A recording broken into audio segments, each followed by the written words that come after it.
So this is a game I have more experience with. Me too. I actually haven't played this one nearly as much as 3, but again, I started with 3, so...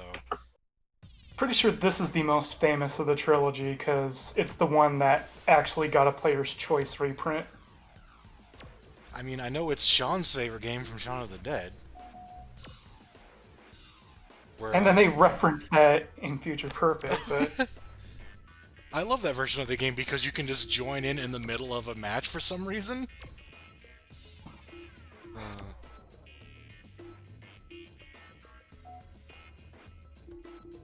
I still think it was weird, like, it took me a while to notice it, but at one point in the movie, there's actually just, like, an actual music cue that's just like it's like the junkyard music from this game or something.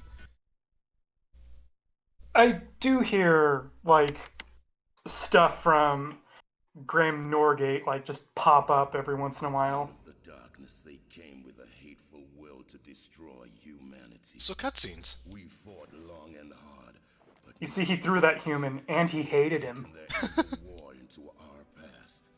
Traveling through time, they have sown corruption, unraveling the fabric of our history. So yeah, they're basically explaining what the hell happened in 1 and in this series as a whole. Crystals and turned their twisted weapon against them. The fight for survival has begun. Alpha Base, do you copy? Over. These voices.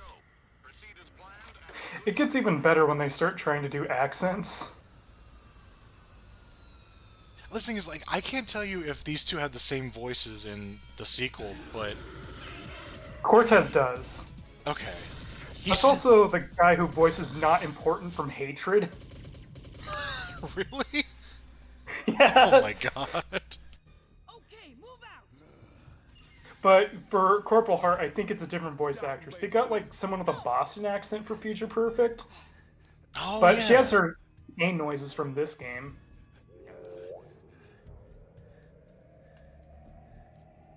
You've got a patrol on level 2. This is so weird because, like, she is, I guess, like the player 2 character, but as you can see, or as you will see, like, it doesn't really matter. Like, she's not really important. I've noticed when I played through this game for like the second time, and I was like wondering, was co-op story mode like an afterthought? Already moving the crystals. Oh yeah. Here's a sneak peek of all the levels we're going through. I don't know though, because like it was in the first game from that video I found that I should have used instead of the one we did use. I'll hold them off. So like, and the fact that they have two characters means that they Good luck. probably were intending to have her be like the second player. Yeah, like why doesn't she just jump in the portal with him? Yeah, it's strange. And it really gets to like complete nonsense when we get to the last level, as not to spoil anything yet. Oh yeah, I was actually remembering that. Oh, okay. We're stopping to read this, I guess. Okay, so these exact events happened 3 years after I was born. Oh, right.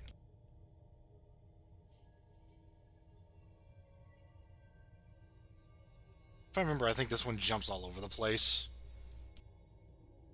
Also, I think this is where they get really like not doing their research with the dates, because there's one level I really have to bring up Uh-oh. once we get there.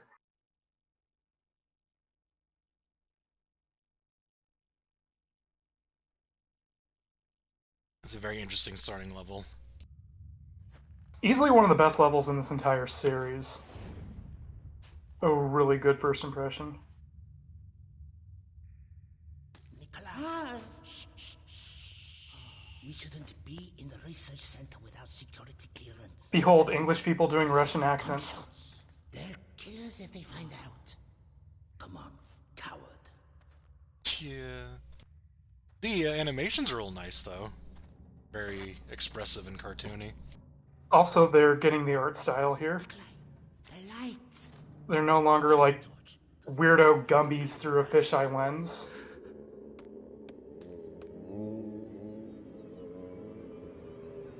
That's not a torch, it's a flashlight.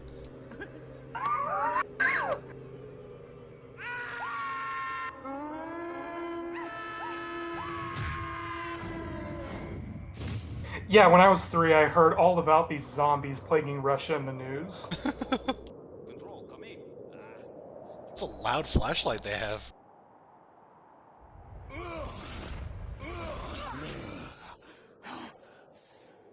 So this is apparently a reference to, like, I think Quantum Leap? Or at least it's very, like, it's kind of the same style. Yeah. It's all Where, down to me which is, now. like, based on something that I don't know anything about, but it's like, in this game when you time travel, you take the body of someone else? Yeah, and since apparently the second player is just the real version of that person, I can only imagine, I think it was Gregor or something, being like, what the fuck? Did you just come out of a time portal? Are you feeling okay? Yeah, player 2, like, it's like the first game where there's, like, a set character for player 1 and player 2, but, in the first game you could pick between the two, and this one it's just, you're this lady, and if you're player 2, you're some guy, I think. Yeah, Gregor Lenko, I think. Basically, nobody. It's the person nobody remembers.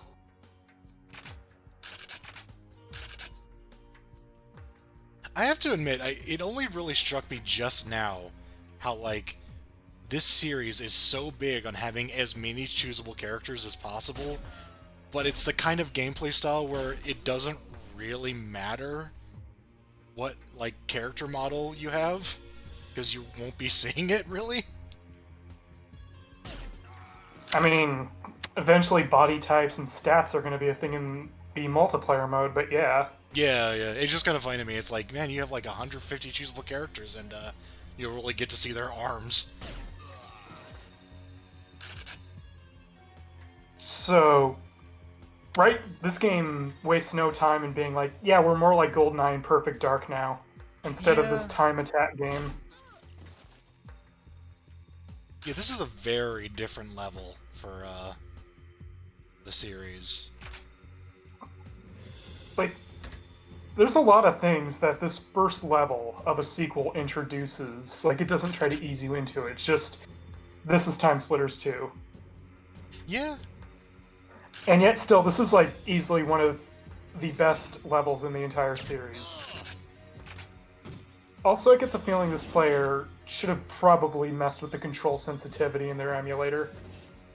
yeah. This is the shortest video I could find, and it's also like, when I was glancing at it, I was like, man, they're really having trouble aiming in this game.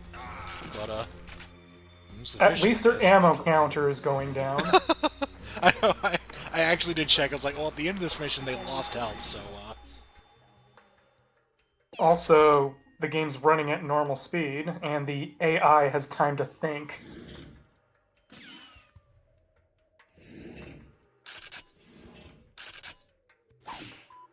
what the? Oh, right. One of the missions is you have to destroy all the evidence. That's why 3-year-old me didn't hear about all those zombies.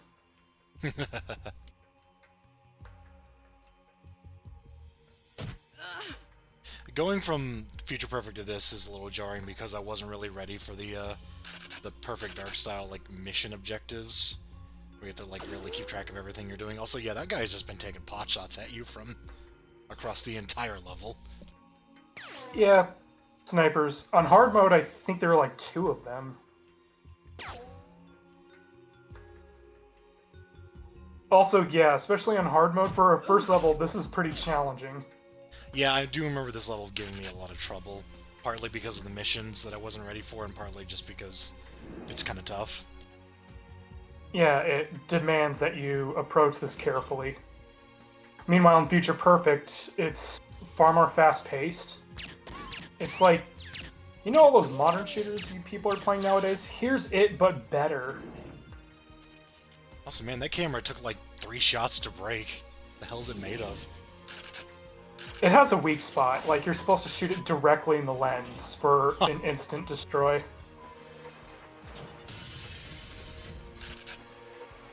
Also on hard mode, I think you have to throw a remote mine on the satellite dish too. Oh, yeah. Although I think you can just do it anyways on normal. It's okay, it's dead.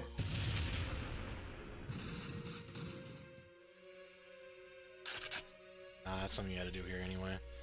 But yeah, it's a hell of a lot different from the first game, which is, I know, kind of hard to say after we watched a really janky version of it, but... Yeah, it's bigger and better in every way. Also, I normally wait until I get to that side of the screen to take out that camera, but I guess this player does what this player does. We have such good control over the sniper rifle, so it's a perfect time for this.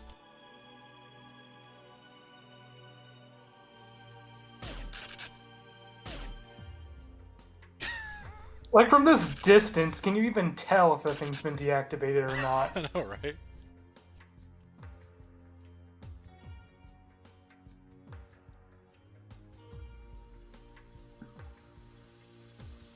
I thought for a moment they were just going to eat the steam and didn't realize there was a crouch button. I'm just so used to that other player.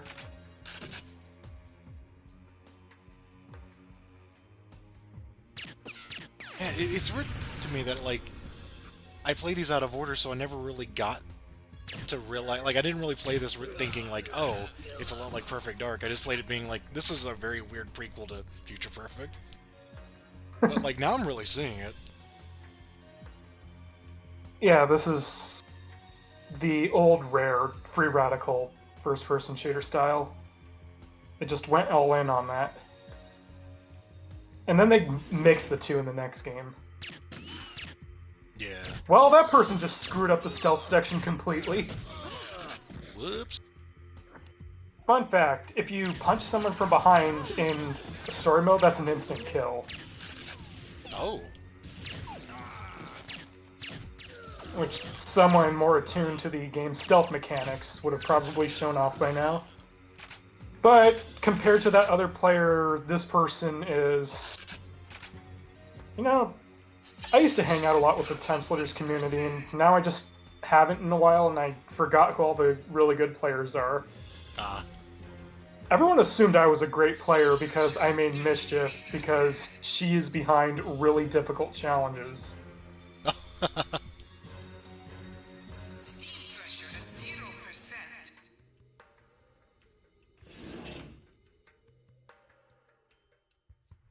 But yeah, so I 100%ed Future Perfect, and I didn't actually get, like, half the stuff in this game. This is definitely just kind of a novelty for me. I 100%ed both games twice. Oh. Don't use third-party GameCube memory cards. I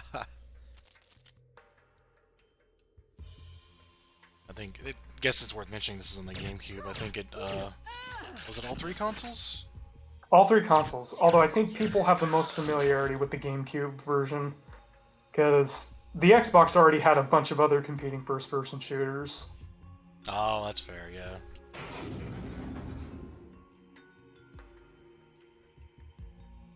And the GameCube was the other platform that had native 4-controller support.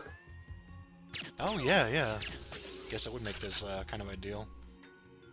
It's funny because I think ultimately, like, the series became most known on GameCube, because when we get to Future Perfect later, it should be noted that had net play, but that server's been long lost to times, but people have been playing it on Dolphin instead. I didn't even mess with that because, yeah, Dolphin emulation is kind of wild.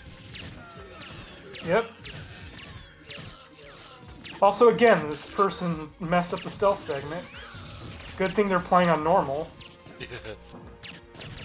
If this was hard, they would be on the last sliver of these transparent GoldenEye health meters. Yeah.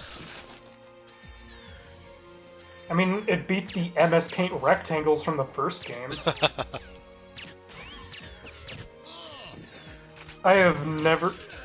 Again, think of the other player and suddenly this player becomes a million times more competent. Yeah, no, I'm totally okay with this, because this is a little bit like how I play it.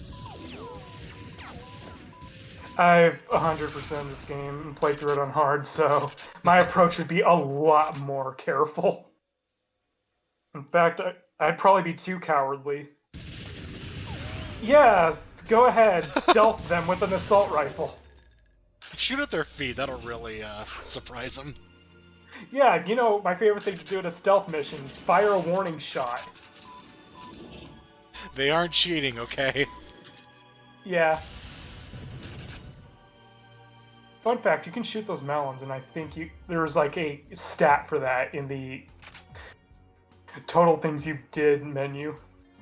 There are just melons everywhere, huh? Yep. They're just there to be shot. In fact, there are challenges around shooting them. And monkeys carrying them at the same time, and that challenge is really difficult. Don't even remind me. Oh, God.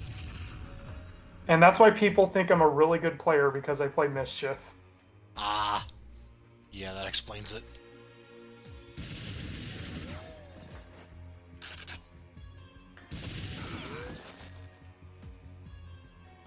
Also, I think that person missed the Anaconda cartridge.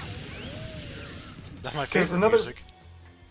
Another fun fact about this is that there are minigames cartridges that are shaped like N64 cartridges for obvious reasons. We have Anaconda, which is snakes, but it has really catchy music.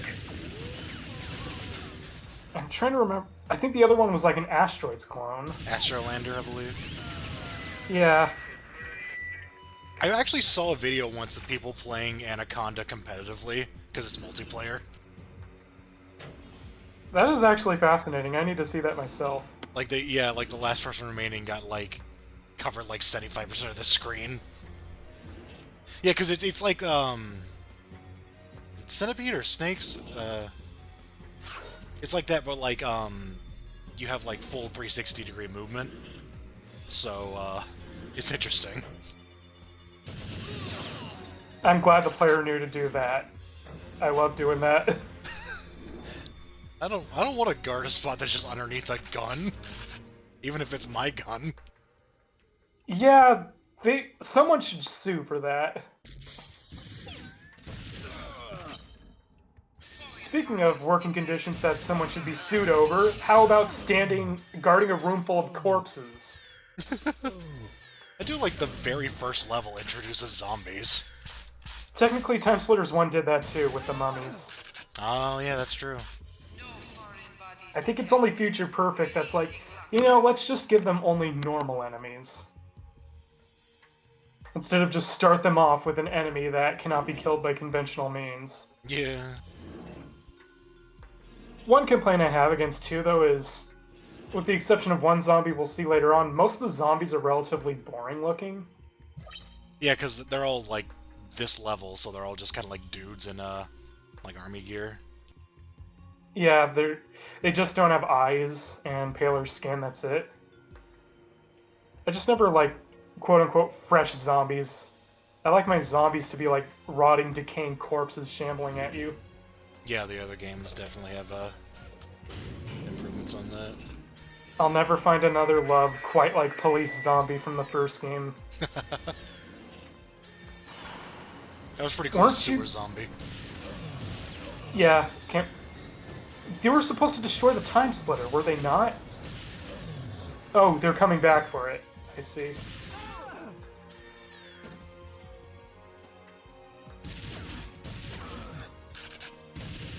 Yeah, this is interesting because it's a little more like the first game in how it does its structure, where like you have to like get the crystal and then I think Splitters attack?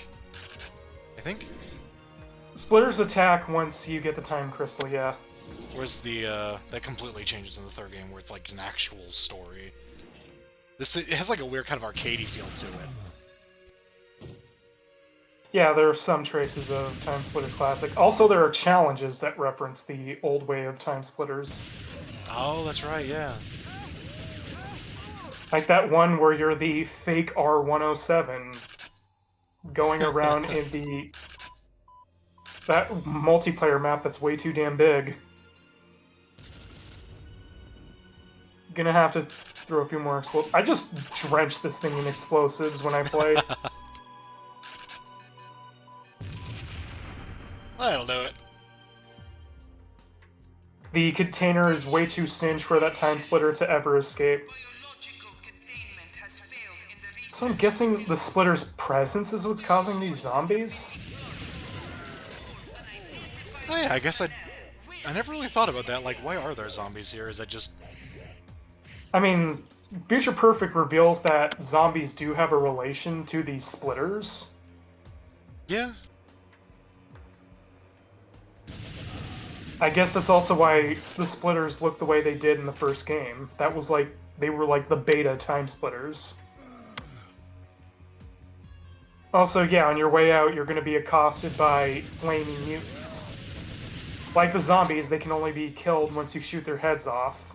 And if they're on fire and they touch you, you better hope you're close to that shower room. Oh yeah, like, you don't stop being on fire until you die. Yep, or if you have a fire extinguisher and blast your feet with it. Yeah, I remember that. That was... I think that may have been one of the reasons why I didn't really appreciate this game much, is like... Because this is a long level, and then again, I guess there are checkpoints, so it's not so bad. But I do remember, like, occasionally just getting caught on fire and being like, oh, I just die when that happens. There's usually ways to douse the fire nearby. I didn't figure it out. It's Either not... there will be a fire extinguisher, or you can shoot a wine barrel and douse yourself in wine. I don't think that's how things work, but whatever. No, alcohol is not flammable at all. What are you talking about? I guess this player really did not like that mutant. Oh yeah, this Also, is an, I think it's an AK. It's an, either way, it's an assault rifle with the fucking underbarrel grenade launcher. That's rad. Yeah, this weapon's pretty neat. And then its successor in the next game has, like, a rocket launcher attachment. Oh god, yeah! Oh, that's a thing. Like, holy shit, that was cool. Yeah, Also, I remember saying they stopped bringing back mutants after the first game. I guess I forgot Hybrid Mutant was a thing. Oh, yeah. It's the thing Also, with the series, it's not like just the actual, like, gameplay is really nice. It's like the guns are really cool. Like, that's what really makes multiplayer stand out. You just have, like, just a whole bunch of different guns that are just really fun to use. Or if you're a goofy person, you can use bricks.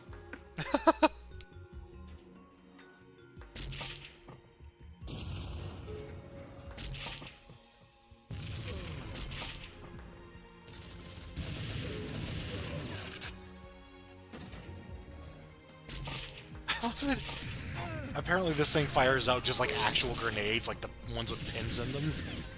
I don't think that's how that works, but whatever. I would like to see the mechanisms to that gun. And then send it over to Nimrod for further examination.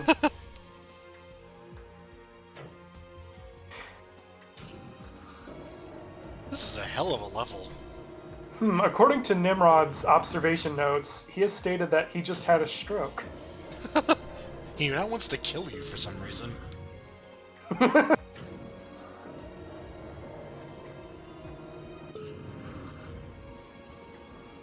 This level, like, this one level almost feels like an entire, like, segment of a game.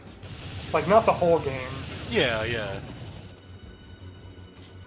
Then again, you could probably speed through this level really quick if you really know what you're doing.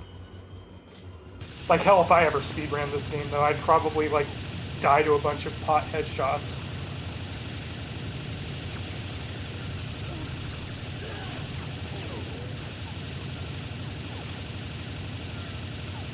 A lot of interesting stuff is going on for one level, though. Yeah, like I said, this is a great first impression for the game.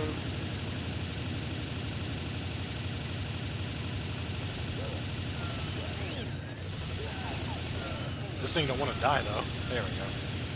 That's because you have to destroy, like, parts of the thing rather than just shoot it. Ah, okay. I was wondering what they were kind of shooting to the side. That level was like 20 minutes. But... I am curious, after seeing this, just how long a total speedrun would be. Like, the first game, though, was definitely made for speedrunning. Yeah. I would say that Future Perfect was also, like, they brought more of the speedrunning emphasis back. Probably because most of the development time was spent on the cinematics. It is interesting, like, it went from being kind of just random scenarios to random scenarios connected with, like, opening cutscenes. And, like, there's, like, at least some sort of overarching plot, but aside from the intro and the last level, a lot of this is not really... It doesn't feel connected. It's kind of like GoldenEye, but with spoken dialogue instead of, like, text on screen. Yeah. Does this game have some funky new directing style or what? Belly jeez. full of it. Everyone's on the take. The DA, City Hall, even the cops on the beat, being paid to turn a blind eye. But me? So, what's weird is goodness. from this point So on, I got out. I don't think you ever actually All get, down to Mr. Big. like, introduced the He's idea cost that, me like, everything. Cortez is, like, So tonight taking I on sent these him a people's, message. like, And bodies or boy, would personas or he whatever. take the bait. Nope. Like- We're all just... What am I worried about? Yeah. It just feels like a whole bunch of unconnected stories, but also you're playing as Cortez possessing someone, getting a time crystal. Yeah. He's back in town. What? He's back and he's looking for you.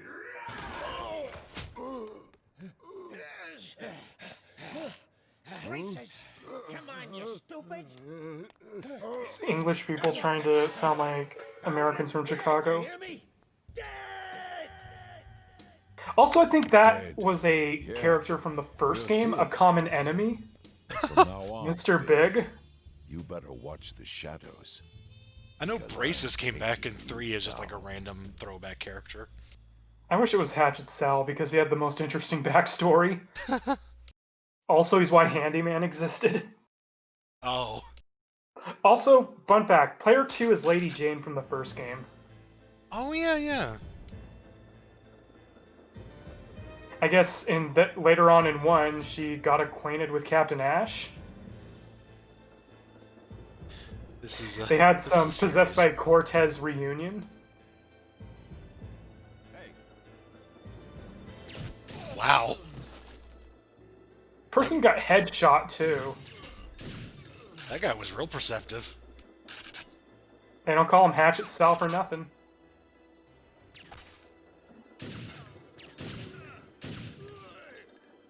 He probably didn't even like notice it was Fenton. He just had a hallucination that you were the handyman.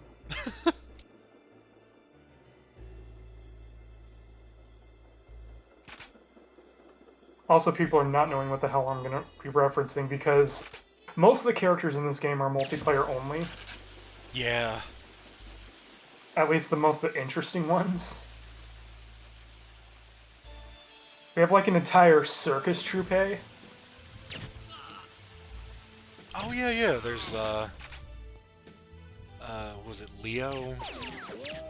Leo Krups, Yeah. Sergey, the Ringmaster, Nikki, and Jiki. Okay, there's even more in this game. I just remember the ones that they brought over to 3. Oh, we have the Shiva lady. I forgot what she was called. Also, we have JoBeth Casey's first appearance, where she's a Japanese schoolgirl. Yeah, she's just like a random character, like she's not a story character at all. Which is, yeah, pretty weird. Especially because, like, that means she was still related to the person from the first game. Maybe she was a foreign exchange student and got assimilated to Japanese culture. I thought for a moment that he was going to kill the civilian in an attempt to kill that. Jeez.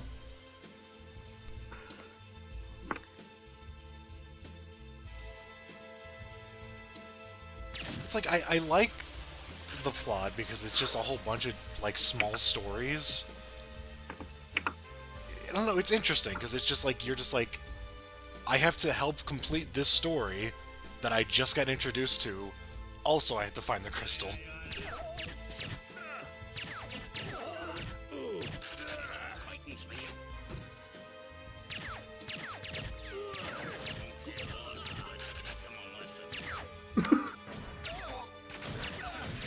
Sorry, that voice. Yeah.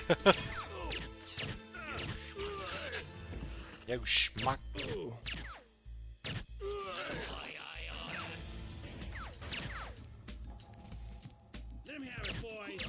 I can see why they really upped the voice acting budget in Future Perfect.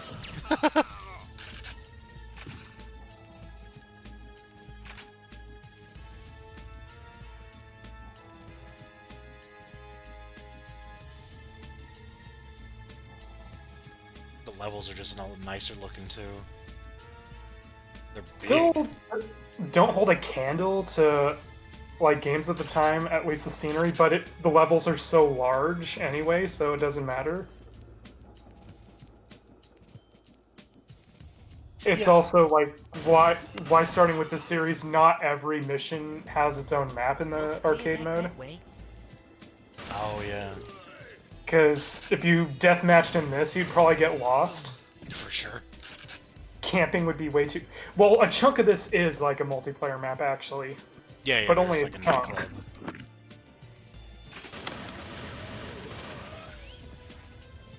I like how they use the Tommy gun as a sniper rifle. Hell yeah, Tommy guns. I mean, at least they know enough about this game to know where the snipers are.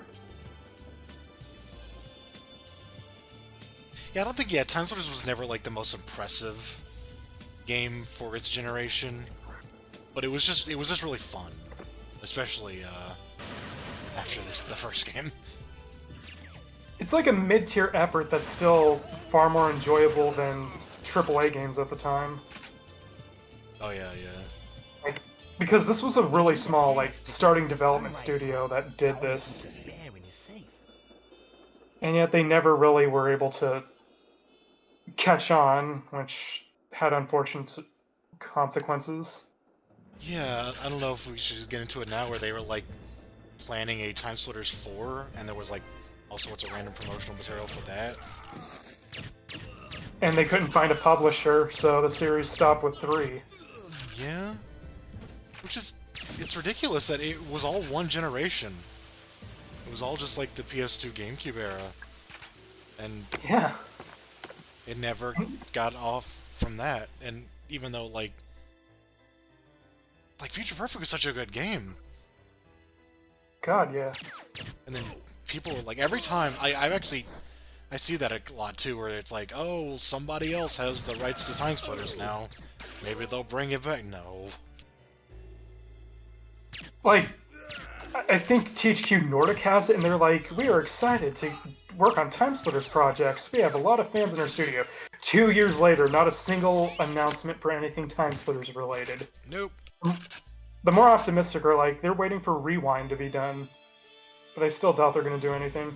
Except just give them the okay to release Rewind. Yeah. Okay, I guess that guy was just sniping someone completely different. Waiting He's for that trying to escort to snipe- come back. He was trying to snipe Corporal Hart from the time portal. I think you got the wrong number, dear. Okay, apparently we just had a phone conversation with Miss Doubtfire. Hopefully not the Ghana poster version that stabs people in the eye with a broom. Wow. I hadn't thought about that in a while.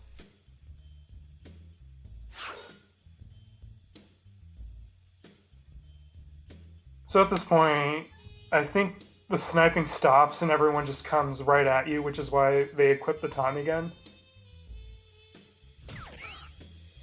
Feels Like kinda there. appropriate. Also, see what the Prohibition did? It made the streets completely empty with the exception of gangsters and... I don't know what Benton's supposed to be, a private eye? Yeah. And Lady Jane is just a lunatic with a machine gun. I do love this setting, though. In fact, that's how Al Capone got captured. Lady Jane kicked down his door and was like, "Okay," and started spraying ammo all over the place.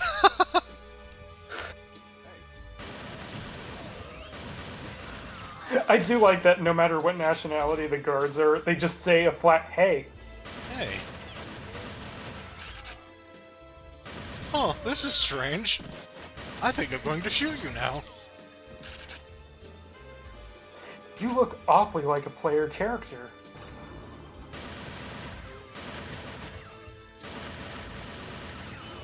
That's why I had to escort that guy, by the way. He would give you his membership card. Yeah. Physics happened.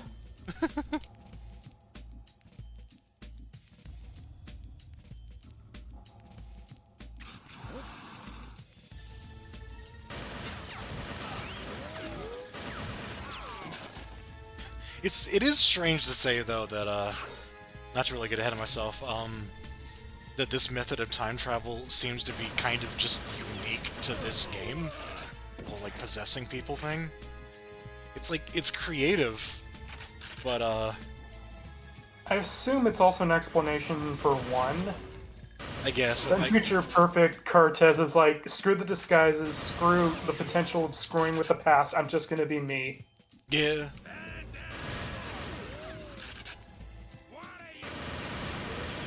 On hard mode, this guy's not to be underestimated with because he has a Tommy gun. Meanwhile, you have two Scourge Splitters that'll be flanking you there too with Tommy guns. Oh god. But in this one, the Scourge Splitters accost you after you get the Time Crystal. Oh, okay. They knew, like, better than to just make you dash for the portal with the crystal, while the splitters are gunning you down. And again, the splitters look completely different in, like, every game. And here comes my favorite level in this game. Oh, yeah. Not sure why we have a Nightmare Creatures level in a game about time travel, but it's like the best. Oh, yeah. Also, I'm pretty sure the player character for this one is probably the most famous out of all, I mean, besides Tipper and Ash, of course, out of all the player characters. Right, I was trying to remember if that was player 1 or player 2, but... very interesting design for a, player character.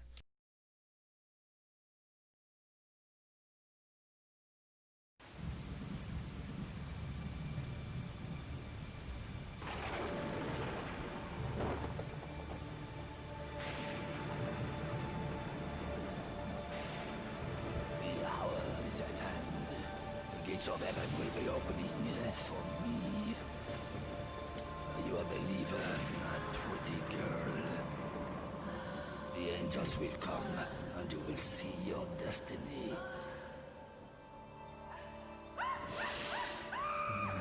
So pure, so innocent.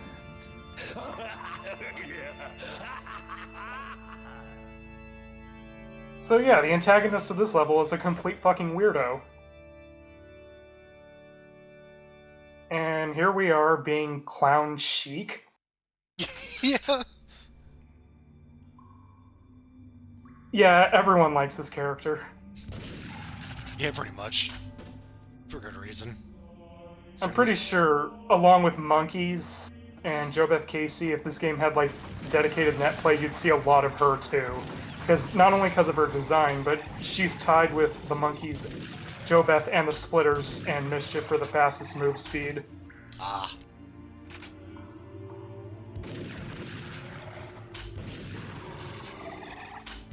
If I remember correctly, I think, the composer, whose name I always hesitate to try to pronounce even though we've discussed this before, Mr. Norgate. I'm gonna assume it's Graham Norgate. Yeah, Graham Norgate. Like, I think this is, like, the track he's most proud of. One of them. The other one is Scotland the Brave, I think. That from one, the yeah. next one. I actually love that one a lot. Also, there's another composer that Future Perfect has for the more movie-like music. Yeah, Christian Marcuson, I think. Yeah. Right now we're still with Graham Norgate, though. Yeah, he's exclusive for the first two, and then He's like half of Future Perfect. Like, you can tell, if it sounds more video gamey, that's Graham Norgate, and if it's more like movie score, it's the other one. Yeah. Which, I mean, it's still pretty good. I actually Yeah, like a lot of stuff. This is the level where if you're on fire, you can douse yourself in wine. I don't think that's how things work, but TimeSplitters does TimeSplitters. Yeah. I think it's funny for me because I'm more familiar with a lot of these characters from just being random unlockables in Future Perfect, like the Maiden here. I am so disappointed that Changeling and Sewer Zombie were not decapitatable in Future Perfect. Like, just about anyone else who probably plays these games, my bot sets are either all the weirdos or all zombies.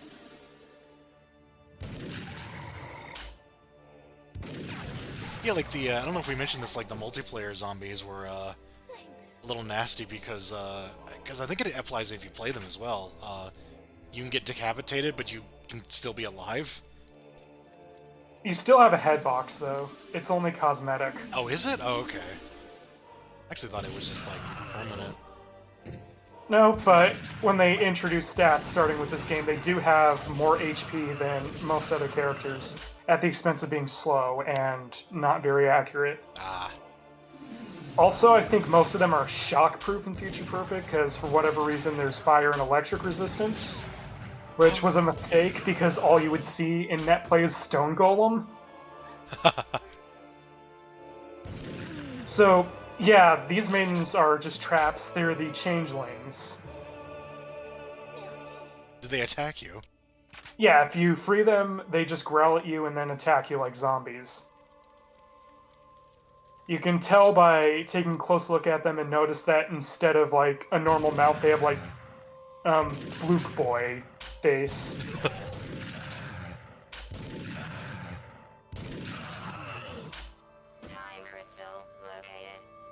I was gonna say the cutscenes are like very well animated. Like there's a Really good animation Yeah. overall, because the NPCs have like exclusive behaviors of them like dodging the bullets and stuff. oh Especially Leo Krups, who does like all these gymnastic maneuvers. yeah that's right. It's like the weird thing where they bounce at the AI by like just kind of giving them things that the players can't do, but they also kind of do. They don't move around enough.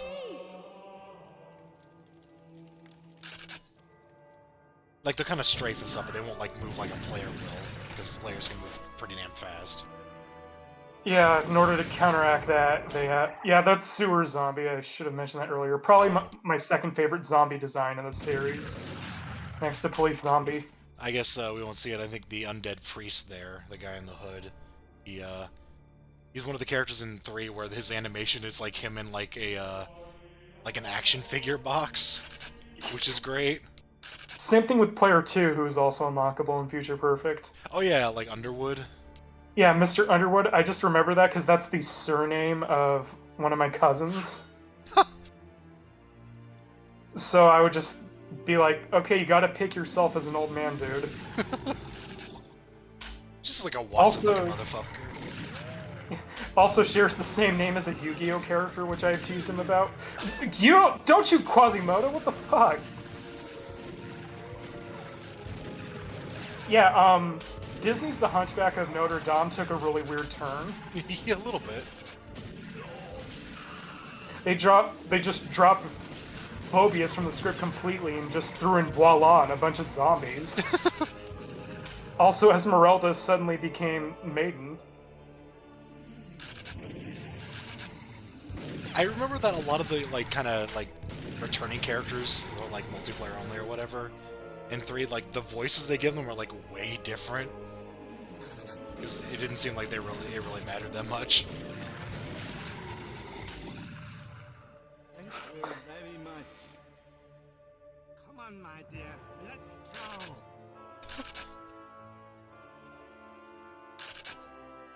I don't remember him.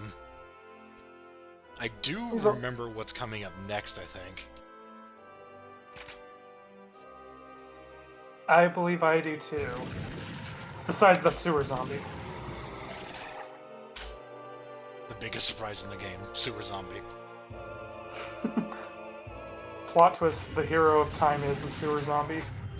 Oh, and yeah, I should Yeah. bring up. They can do acid spits. But speaking of spitting things, the Cropolite. Yeah, so I saw this character in Future Perfect as just like, you know, a regular sized dude. And I'm just like, I didn't really think anything of it. And then I was like, oh, this is the context that they use him? Yeah. Alright. I think he would be pretty shitty if he was that size in multiplayer, to be honest. Yeah, probably. He would just be a giant walking, like, piggy bank for points. It's like, huge target, kill him.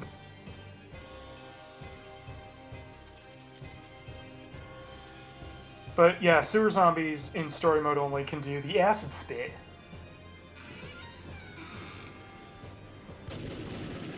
Right, yeah, so I think... I don't even know if we touched on this. I think all 3 games have a map maker. Oh yeah, we're never going to see it in action, but it does have a map maker, and sadly, this game has the most bland tile sets. There's a tile set that was actually really cool that was never finished. The Gothic tile set. Oh, damn. It was going to be like a castle with a bunch of like torches and shrines and stuff. It is inside the files for the game. Like, you can access it with an action replay, but it is not finished and really glitchy. This is Jacques de la Morte, I believe? Yeah. And he has a hat.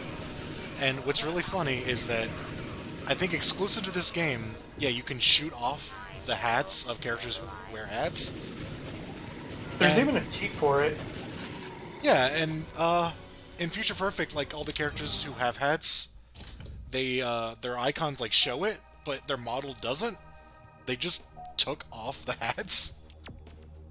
Yeah, they don't have hat thingies anymore. Not even a cheat for funny hats to knock off.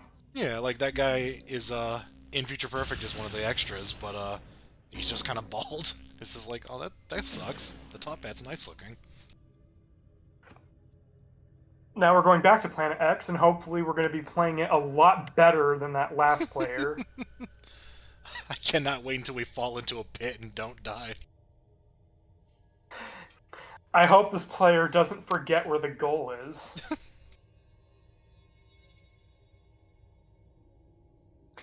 Oh, this also has, like, it puts an emphasis on infighting. Oh, right, Because yeah. there are 2 warring factions that we'll soon get to meet, of red and blue aliens.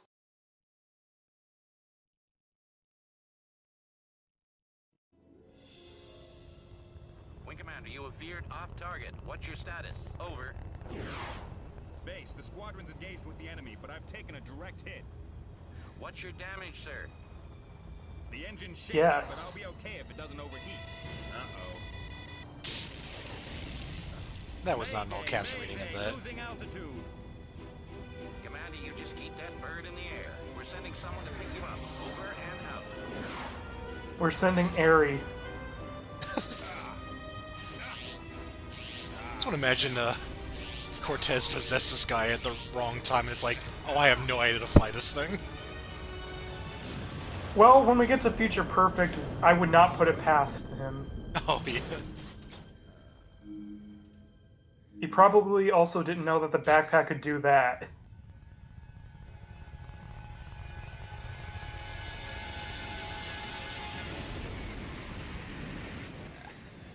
Gotcha. Also, his fingers just no-clip through the ground there. Yeah. I remember the second player gets brought back into Future Perfect.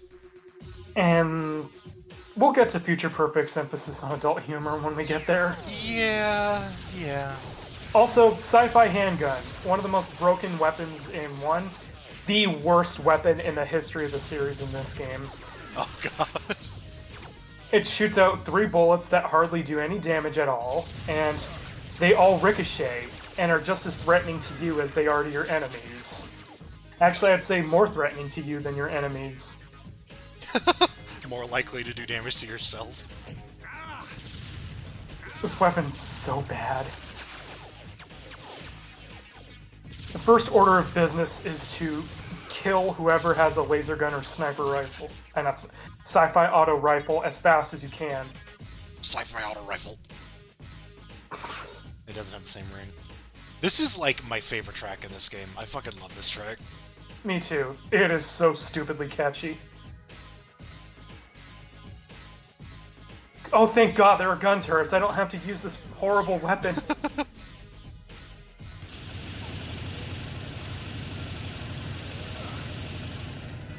Also, exclusive to them in the story mode, they can shoot out orange laser beams from their hands.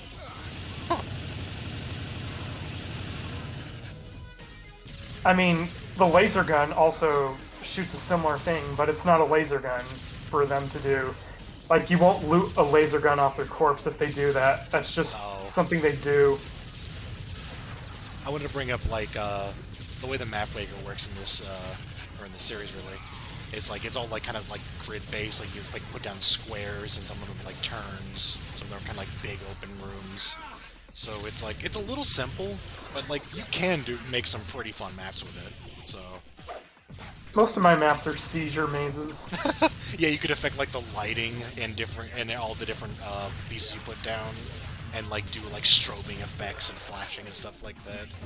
And you can also make like campaigns and stuff, which are a little simple, but I mean it's there. Like you do like AI and like switches and shit. It was neat. Yeah, it is definitely geared towards like the classic style. Or doing like perfect dark things more than stuff like this. If I remember correctly, I think you can also make a map have like compatibility for other modes, like capture the bag or whatever. But like it wasn't, and like stuck to being one mode, you can actually have it be multiple kinds of modes. That is a warning that there are bees ahead. Oh no. Also, it's worth mentioning, this is the one TimeSplitters game that actually was exported to Japan under the name TimeSplitter. First of all, the cover had Anime Cortez and Corporal Heart. Second of all, the map maker was not in the Japanese version for some reason. What? Either they didn't want to translate it, or I'm guessing maybe they were worried that like some kids would accidentally use the thing to give themselves seizures, because that was kind of a big concern at the time after the infamous Pokemon episode. I feel like you could just remove the lighting system if it was that much of a problem. I don't know. But still weird, either way.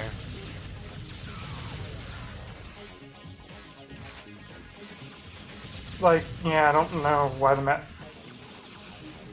It has to be, like, they... I can't even think it... I'm not even sure if it's just translating it, because there wasn't that much text. Yeah, I don't know. It doesn't seem like it...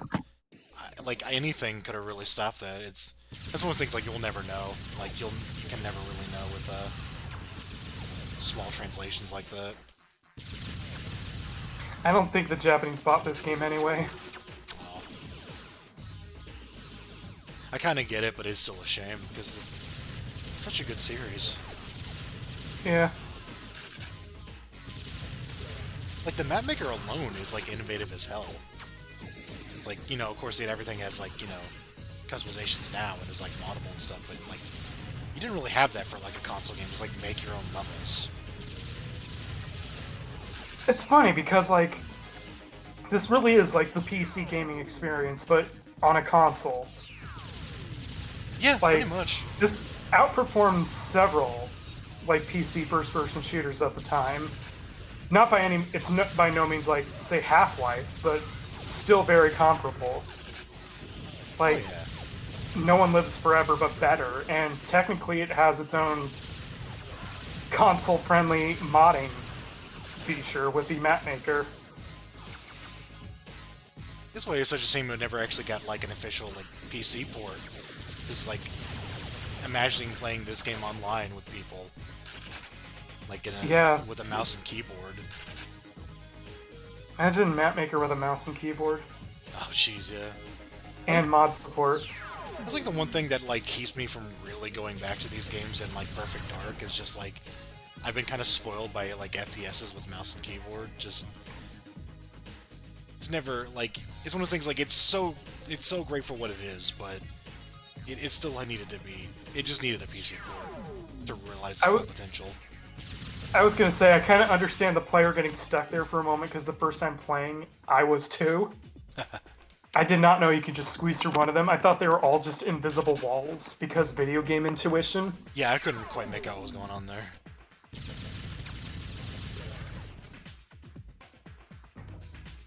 Also, I think, even on hard, this is relatively a breather level, mostly because you can just trigger these infights.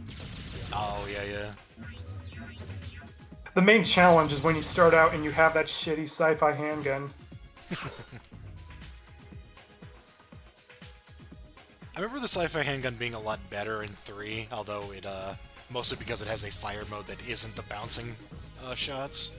It's better in Future Perfect, yeah.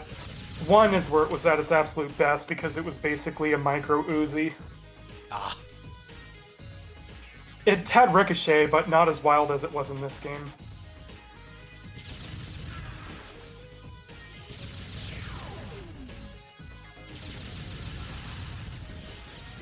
Also bear in mind, like, in TimeSplitters 1, damage outputs were not as balanced. Right. This gun is interesting. It's actually kind of the equivalent of the over-under, like, assault rifle we saw in the first level, where it's got, like, this kind of laser fire, which I think has, like, a overheating thing on it, based on that UI element. Yeah, its firing rate increases as it warms up, but if it overheats, then you will not be able to do anything for a brief moment. Which is great. Like, that's really cool.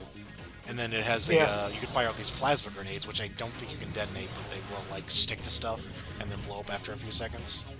Including people. Here's the most annoying part of this. Ah, yeah. You have to use these gun pods that have big cannons that obscure your vision, and you have to wait for flying saucers to arrive. And there's like several places from where they can be flying. Ooh, this does look annoying. This is the big time waster of the level.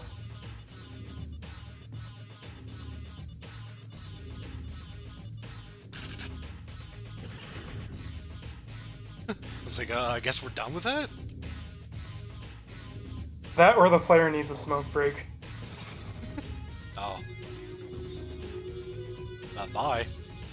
You could have waited for them to circle around in that other turret, but the player does whatever. Kind of worked out better in the end, it seems. I imagine this is probably a lot less annoying if you had like a second player manning the other one. Oh, yeah. I'm not even sure what like the point of this exactly is. Like, we programmed in turrets, use them. It's one of those innovation things that, like, it seems neat because there's more stuff to it, but it doesn't really add anything at the end of the day. Yeah. It looks cooler in trailers. Also, I don't think those UFOs are escaping. They just circle around everything.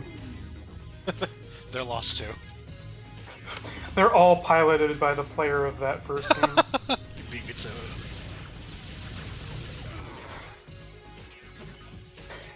Wait, no, they're not, because those UFOs can be damaged.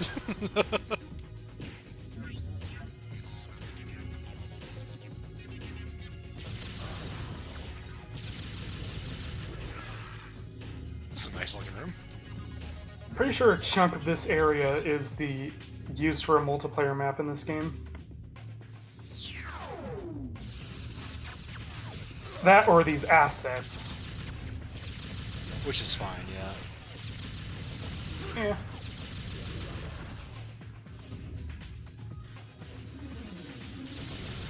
Hi, TimeSplitter. Was that TimeSplitter about to strike a JoJo pose before the lightning?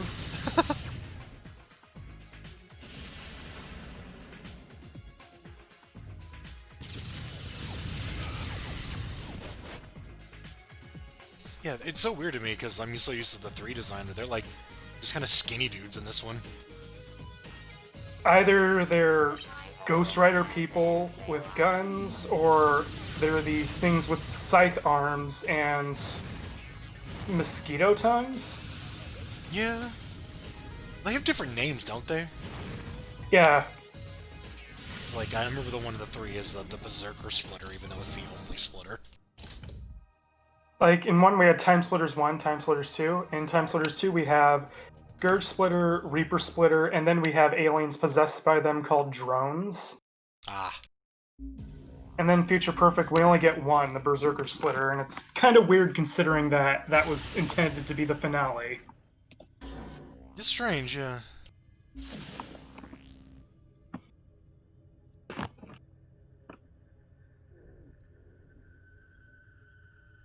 So I think this is because, like...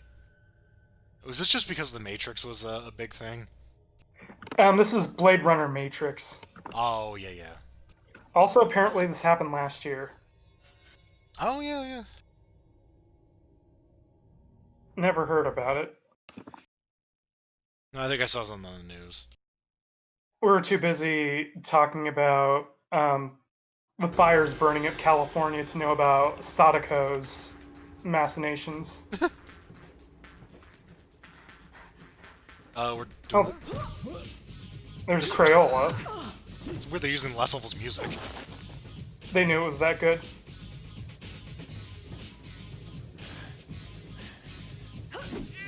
This is Ghost, I think? Yeah. Player 2 is Chastity Detroit. Oh, yeah. With a cooler design. Man, her claws suck if they can't cut through that umbrella. Rude.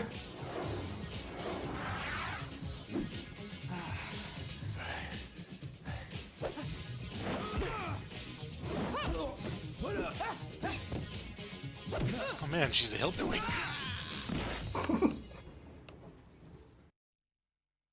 New killer, Sadako. So yeah, that's the story of this level. We got our ass kicked by Sadako, and now we have to avoid the police.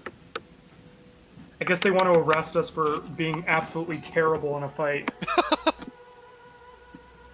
So this is a weird take on escort missions. You have to follow her without her noticing you.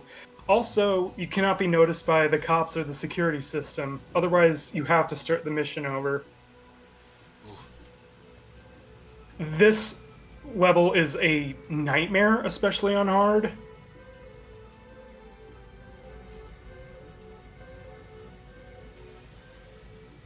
So yeah, this is exactly what Japan looked like in 2019.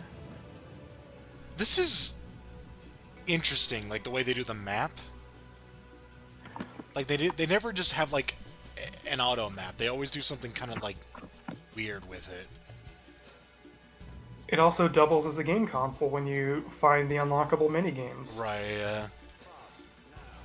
Instead of trailing her, you can just be playing Anaconda with your friends. Speaking of catchy music, Jesus. God, I'm just imagining Chastity and Ghost like playing Anaconda while Crayola's like, what the fuck?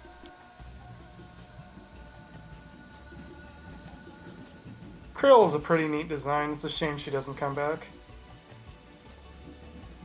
Neither does the Big Claw Lady, which is also a shame, or Sadako. Like, this entire gang does not come back as unlockables in Future Perfect.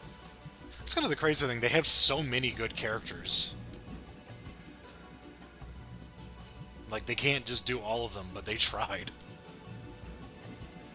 This level takes so much practice to get through. Because you have no, like, room for error. If you get detected, you have to start over. It's a lot like playing Payday.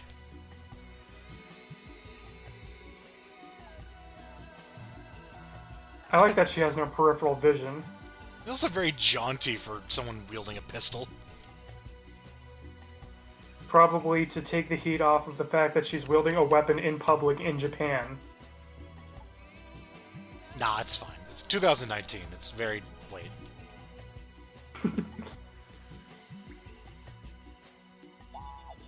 Now we don't have to worry about the stealth. We just have to worry about not dying if we get detected. Oh wait, no, we still have to look at her password. That's right. That we can somehow see from there. No, it's just like, yep, got it. There we are. The backstab punch.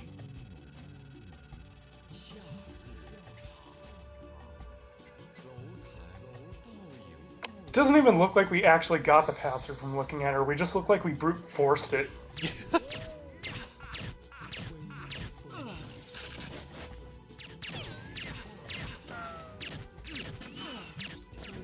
There's something really fighting game-like about these enemies. I think they're called Milk Baby. I think it's mostly like being big ladies with claws. That just seems so fighting gamey. Yeah, the hats too.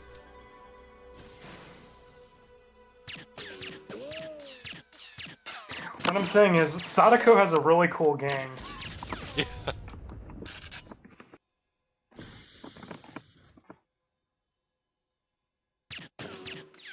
I mean, she really went places after being from an overrated movie.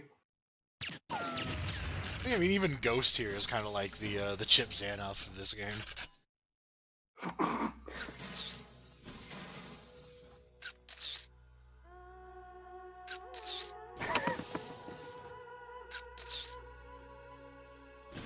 I'm just imagining Ghost as president. Oh, right. God, I forgot that was the thing. And his running mate Chastity Detroit.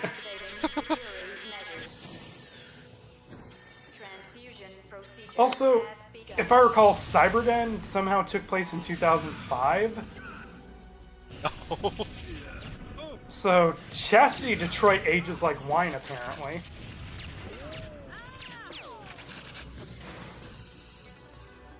Yeah.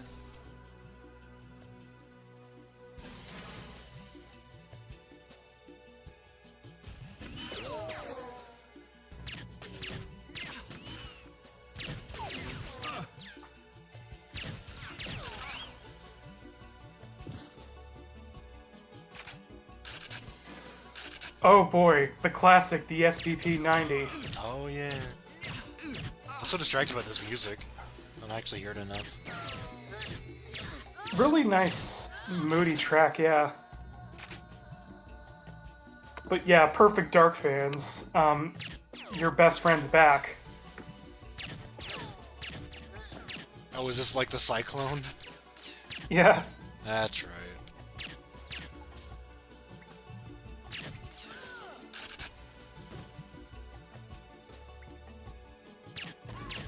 The Cyclone was so interesting because, like, the reload animation is like you kind of feed an ammo, like, cartridge through it, and it just, like, kind of eats it. I can't describe it. It's like you're swiping a credit card, but it's with an ammo, like, magazine. It's bizarre. I like the strategy this player's using of dodging gunfire by jumping off that platform.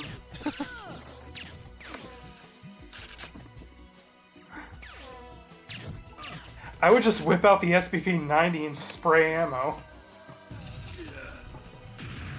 The hell? The rain effect here is really nice, too. Yeah, it was that Milk Baby there doing assault rifle grenades from behind cover. Rude.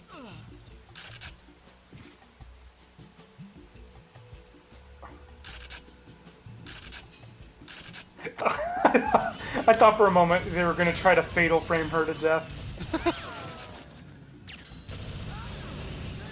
There we go. Milk Baby.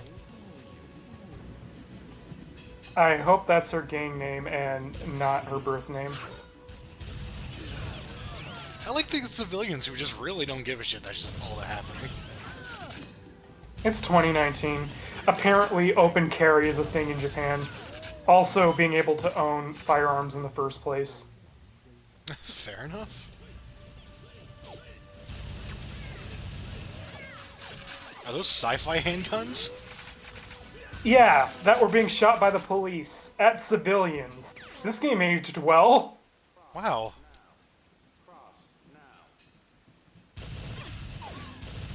Okay, that is a pretty unique strategy for Sadako. I just kill her where she stands. This person lured her out. It's like I have the SCP-90. I can't lose. I just can think of nothing less appropriate than giving the AI the Sci-Fi Handgun in this game. That's why that's why there are criminals everywhere. The police are only stuck with those shitty sci-fi handguns. They tried giving them SVP-90s, but their tendency to fire on civilians at random kind of made that a liability. Oof.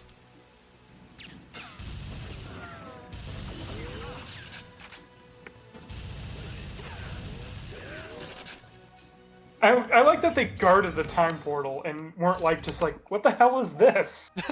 Protect it! The reload animations, definitely got spiced up a bit in 3. They're still pretty primitive here. Much to the shotgun's chagrin. Okay, this level is in 1853. Once we get to the main villain, I want to bring up something about him.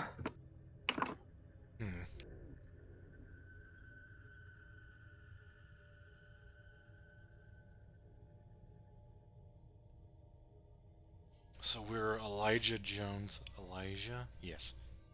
Elijah Jones. Yeah. Who's the other one? He is the great-great-great-grandfather of Peekaboo Jones. And player 2, you actually see her in this. Oh, huh. It's actually kind of rare.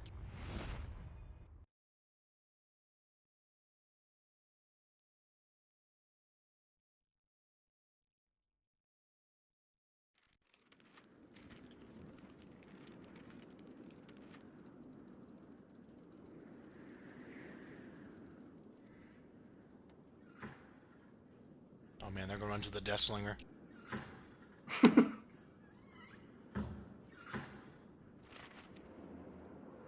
Not pictured Cheryl teabagging by the exit.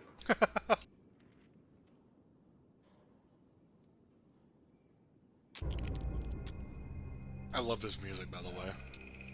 Those are the flattest, least effective spurs I've ever seen.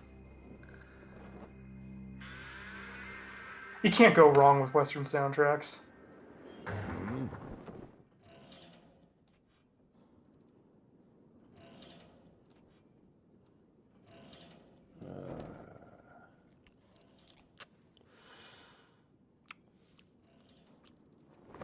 You forgot to light the cigarette, dude. That's why there's no smoke coming out.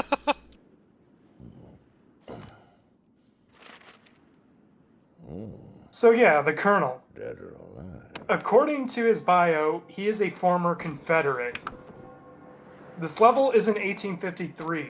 The Confederacy was not a thing until the 1860s. Whoops.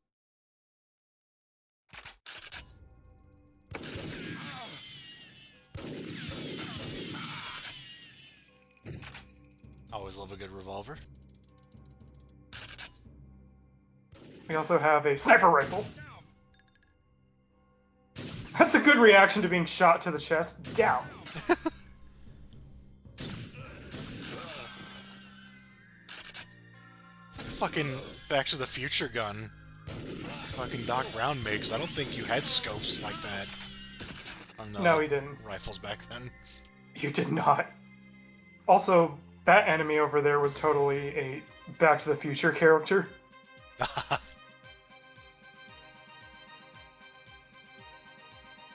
I'm pretty sure it would be impossible at this time period to have your hair that neat. Man, they must have had some really good conditioner in the 1850s. No, this is not that other level. You don't need to drain the... whatever. So yeah, you have to clear her name by ripping up her bounty posters. Also, we have, like, framed photos of, like, the enemies in this level for some reason.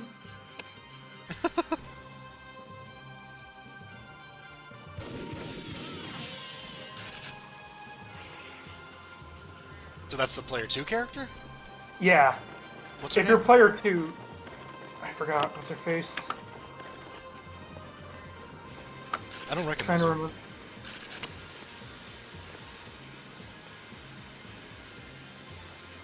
I Ramona Sosa, maybe? Oh, yeah, okay. Not to be confused with Sammy Sosa. Aren't you supposed to do that near... Oh, wait, yeah, it goes the other way around. Oh, wait, what the hell? Huh. So, yeah, it follows this trail of gunpowder all the way to a bunch of explosives that are near the back of her cell. It's Also, creative. don't stand in that trail, it'll burn you on fire. Oops. Thanks. And Oh, now there she player is. 2 can join you. But since this is one-player mode, she'll just find somewhere to hide. Oh, like they're actually locked up? Huh. Yeah.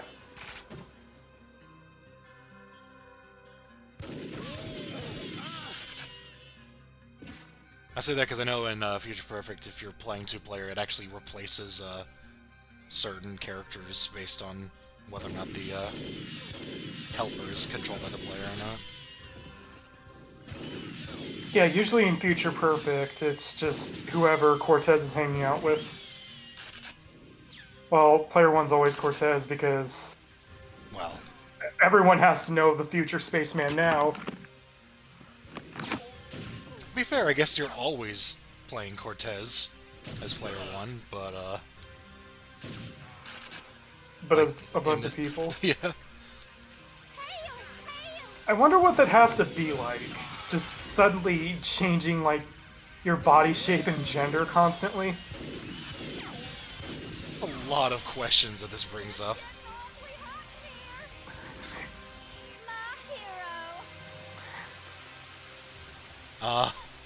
Grow the fuck up.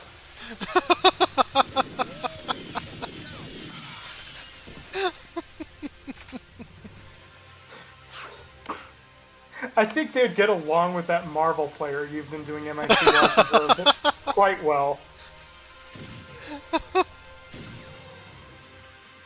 Damn it.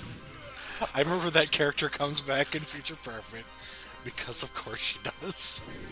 Yeah, Future Perfect has a number of characters like that, because they knew they were getting an M rating, and damn it, they were going to enjoy every second of that M rating. Apparently. It was... You have to get into the fucking, like... It was like Angel Da Vinci or something bizarre like that.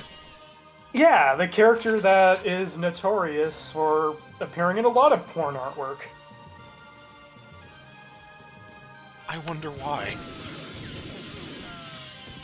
Also, they bring back Harry Tipper's partner from the first game in Future Perfect as a multiplayer-only character, and they turn her into the horny miniskirt type of cop. Oh, yeah. They use the animation a couple of times. I bring it up now because we're not going to see it, but good lord. Time crystal located. Yeah, needless to say, Future Perfect does not match frequency with our feminism. Come on, boys, get him! A friggin' English person trying to do a southern accent. It's like that Disney Robin Hood where everyone has like a southern accent, but it's in reverse.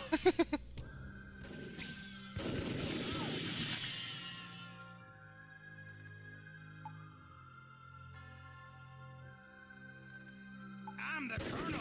Nobody messes with me. Please mess with him, kill the shit out of him, he's a former Confederate. He's a pre-Confederate Confederate. There's something oddly poetic about the fact that you're Elijah Jones and you just kill the shit out of this Confederate asshole.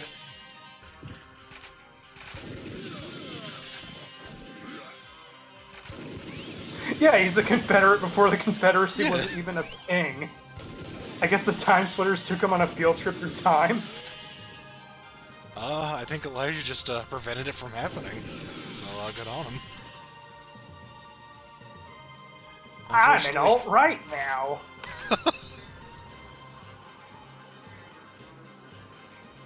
You can call me a proud boy.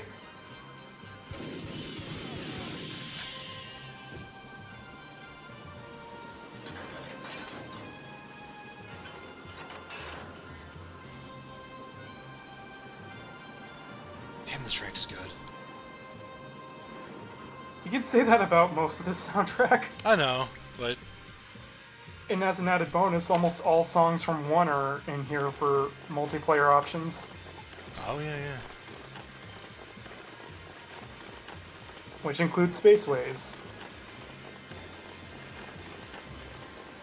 I think the one TimeSplitters 1 track I probably never cared much about was actually the Mansion one, because you cannot hear it in a gunfight.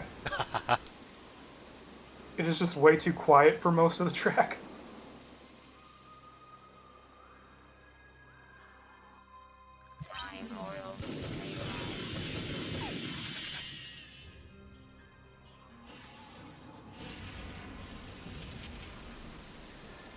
So yeah, this is kind of a relatively sadistic portal to find your first time playing. Because you're trying to find it while these splitters are attacking you. And anybody that was with the Colonel that you haven't already killed will suddenly be alerted to your position. Oh boy, I This gotta play fucking it. level. Oh. Fuck this level. Oh yes. Remember you telling me about that. By far and away the hardest part of the game on hard. So you were telling me that they add new objectives with different difficulties? Yeah. Easy has a few objectives, mostly the time crystal. Normal, you have most of the objectives, while some of them are just like optional objectives. Hard, you have to do everything. Ah. And they make the placement for some of them more inconvenient, and also enemies are far more dangerous. Wake up, Mr. Tipper. It Also, seems my guest wants apparently, only a short while after his stint as a police officer, he's suddenly become a James Bond. Never take your death seriously enough. I thought this had your stench all over it, Kalos. I'm pleased you still have your sense of smell, Mr. Tipper. Let's cut to the chase. Just give me the crystals, and maybe I'll go easy on you. You are in no position to bargain. They will be staying with me. Has anyone ever told you you have a screw loose? Yes, but in 2 minutes I will still be in one piece, unlike yourself. Goodbye. Hey, look, we can work this out. Hey, can we talk about this? I love how every single one of these contraptions always goes crotch up. Yeah. They really are evil.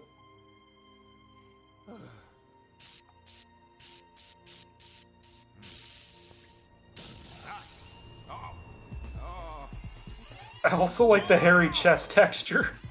Not good. Whoa!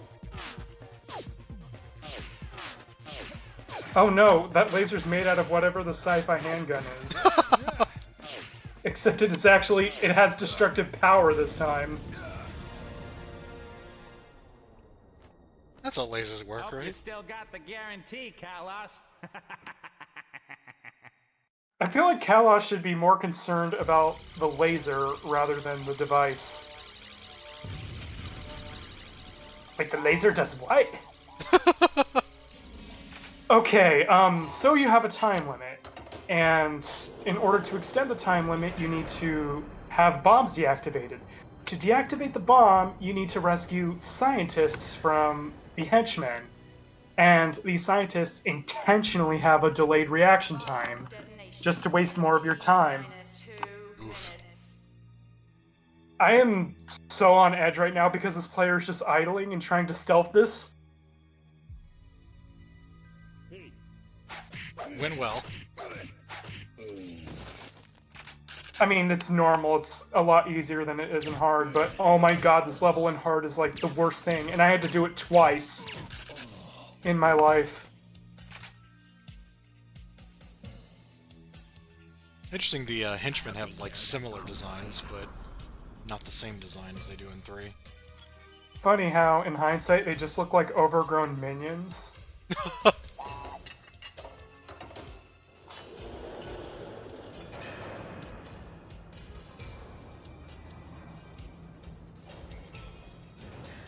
So yeah, not only are you like in a hurry, but you also have to be careful at the same time because these enemies are actually pretty competent with a gun, and more often than not will get you in the head in hard mode.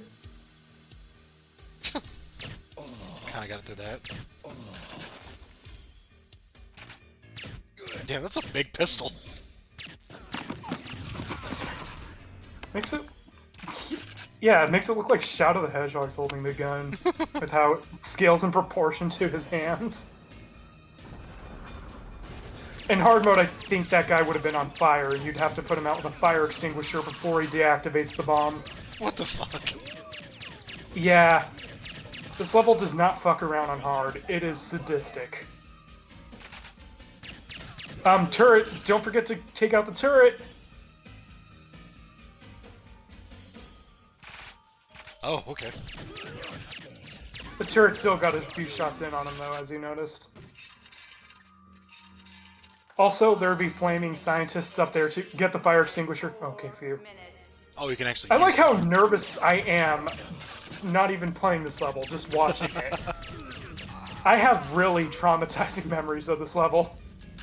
So in order for that door to open, and to save that scientist in hard, you have to use the fire extinguisher on these flames. Also, in hard, you cannot let a single scientist die, including the ones that are not connected to a bomb deactivation. Oh. Otherwise, you have to start over. Or kill yourself and restart at the last checkpoint. Ah.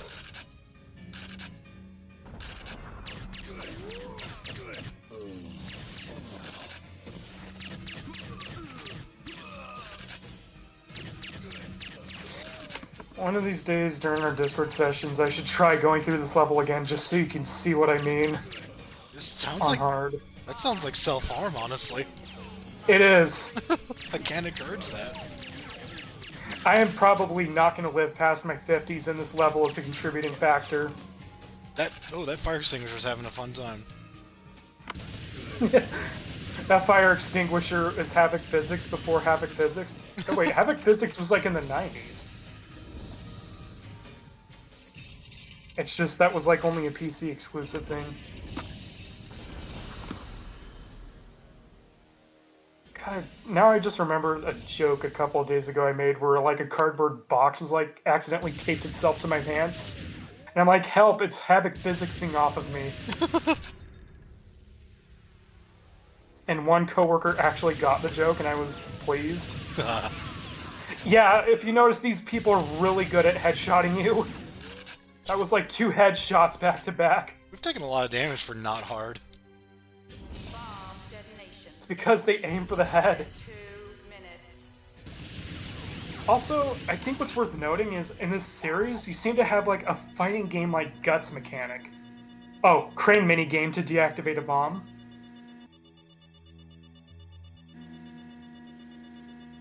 So yeah, we have to keep up with it.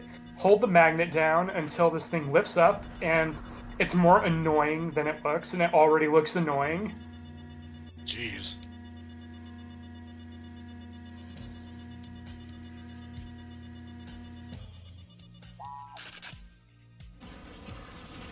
I remember finishing this game, but I don't remember some of these things. If you played this on hard, you would remember it, and probably need therapy for it. Oh, I did not put myself through that, I promise you. The things I do for 100% completion.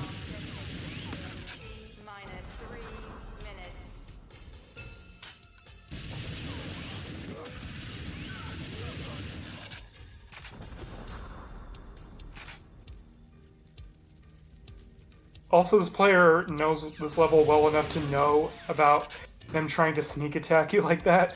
Yeah, that's pretty nasty. This is like former Rare employees in full force for this level.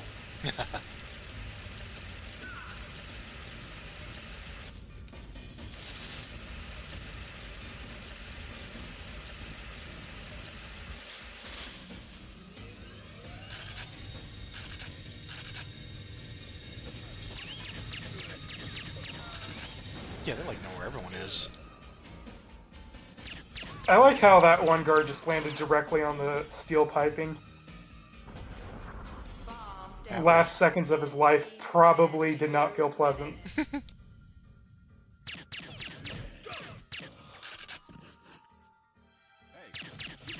Hey.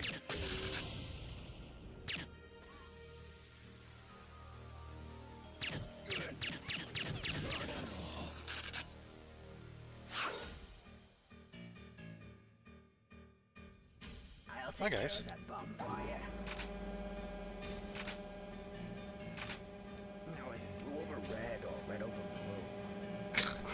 Yeah, they actually have to take time to deactivate the bomb. This is of course on purpose because former Rare employees. Ooh. Whatever you do, do not cross those lasers also, because you will just die.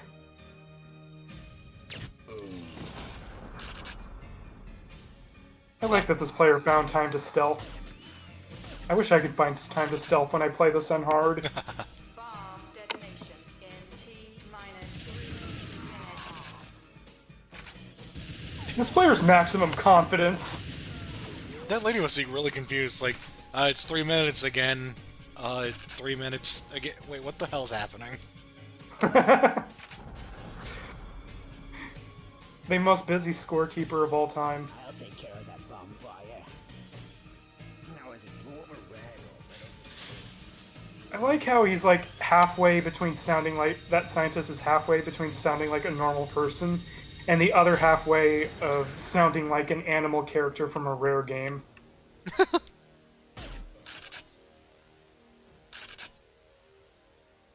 Okay, we got rid of all the bombs, thank God. I'm pretty sure there's a... Oh yeah, you have to wait for the steam.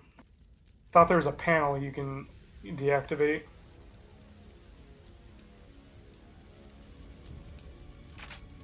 Now that we waited for Steam to finish updating. Let's go, this game's never gonna reach Steam. Yeah, THQ Nordic, what the hell? Granted, I doubt they have the source code to all this. Although, funny, like, retroactively, the 3 games were dissected, like, really heavily by the Rewind team. Yeah. Because they're trying to, like, without using the actual assets, trying to recreate the games. All right. So they have been pretty much digging deep into retail copies of them. And then trying to, like, remake the models from scratch and everything. It's very interesting looking.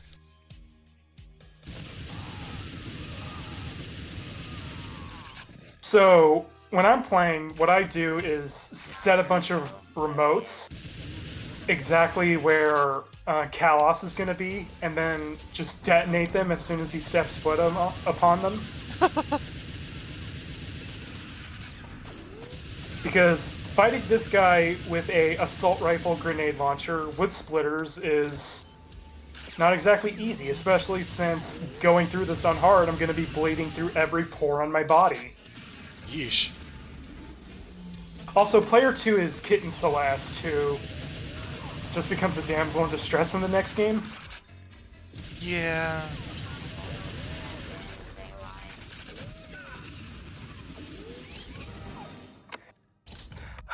My heart rate can now start beating at a normal rate again.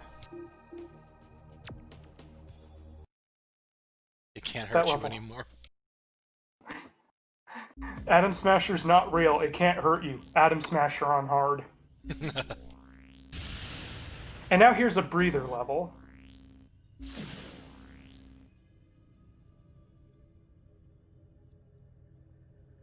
So there's a couple of characters who are in all 3 of these. Or playable in all 3 at least. Such as Captain Ash, the character I can't tell is supposed to be British or Scottish. Yeah.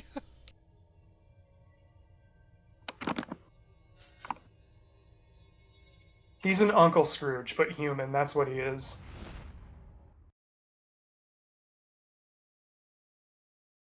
British or Scottish.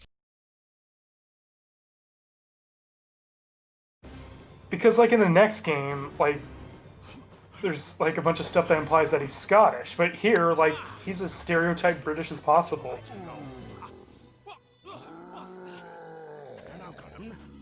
But you hate shield. Ow. Chris, take that. So is Captain Ash a Kenshiro, being able to like punch stone like that? You can't have it. The crystal's mine, you know. He got Like, yeah, he- crushed by that thing, and he kind of brushed that off too. Devil, let go. He's actually from Krypton.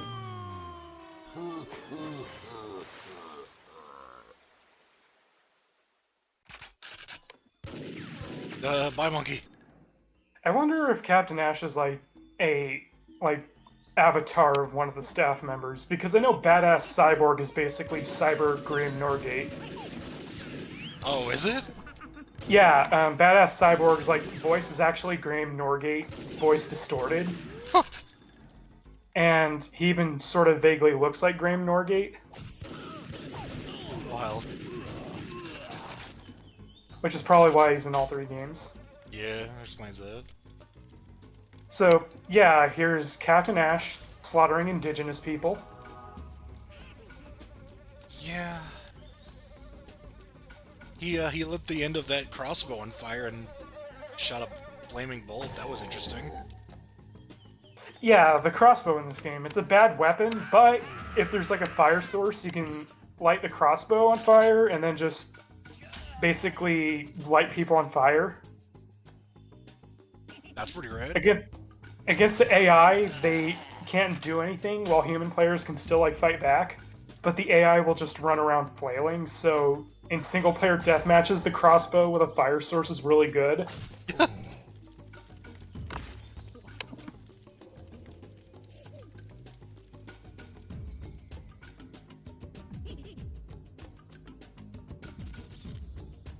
Is the fire extinguisher a multiplayer weapon, or is it just for single player stuff? Single player stuff. Ah, that's it. It would suck to be stuck with that in a deathmatch. Well, because like in Future Perfect, they have a couple of guns where, like, when they brought it to multiplayer, they just completely repurposed it. I thought they might have done something like that here. It's true.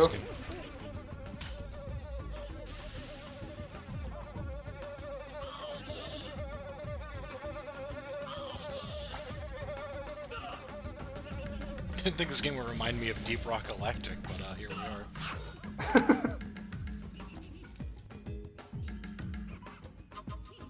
Also, yeah, this map introduces monkeys, which would be kind of the mascot of the series.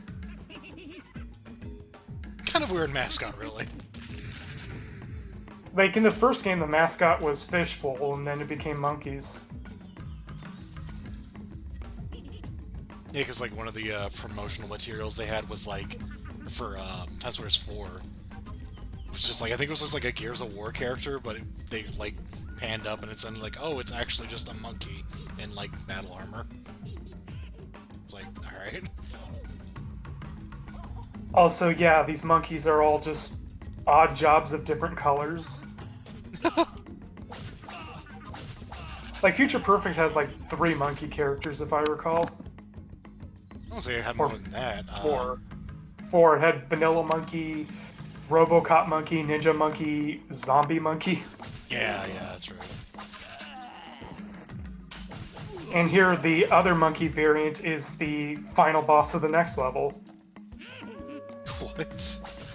There's a little kid that is one of the fastest characters in the game and is about as big as a monkey. Oh.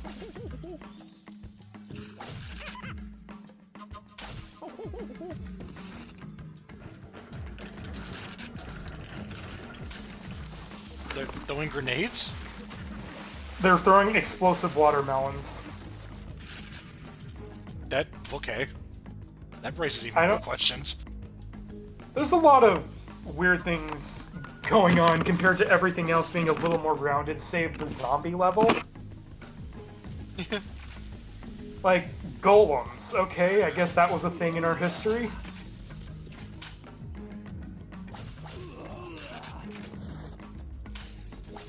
Yeah, that's interesting. That's the one character they chose to have in the cutscene in this was just a golem.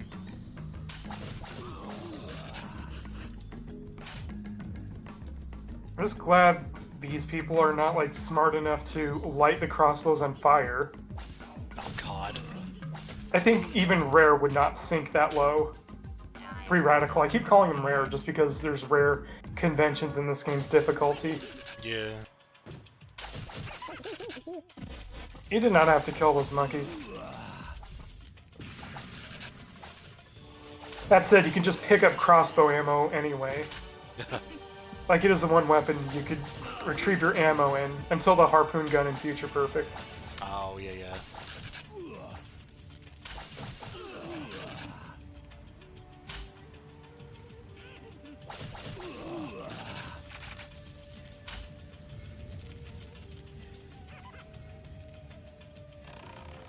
It's kind of a shame this is only really like a quarter of the content in this game due to like all of the single player challenges. Yep. Player 2, by the way, is Jungle Queen. He moved on from Lady Jane to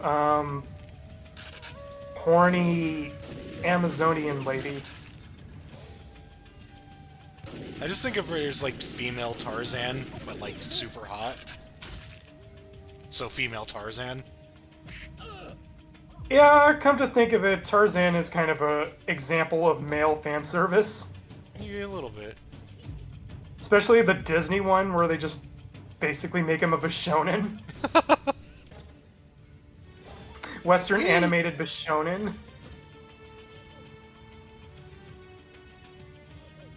So yeah, these golems have ridiculous HP. The only way to kill them is with grenades or luring them into these death pits. Sounds kind of dangerous because you can easily drop on them yourself, I imagine. Yep, and in hard mode, there will be monkeys scattered across these pillars throwing explosive watermelons that can damage you or barely tickle the golems. I just realized this music is referenced in Future Perfect in like one of the map tile sets. Egypt. Yeah, yeah. Which, I'm surprised it took him that long to have like an Egyptian tile set. It's just strikingly similar to that track, which is a good thing, because I like that one a lot. Also, this is one of the single-player maps that has a multiplayer map.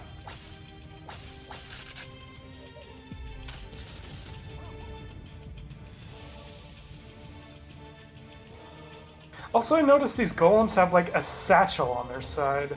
Yeah, well, I noticed that. What do they need to carry exactly?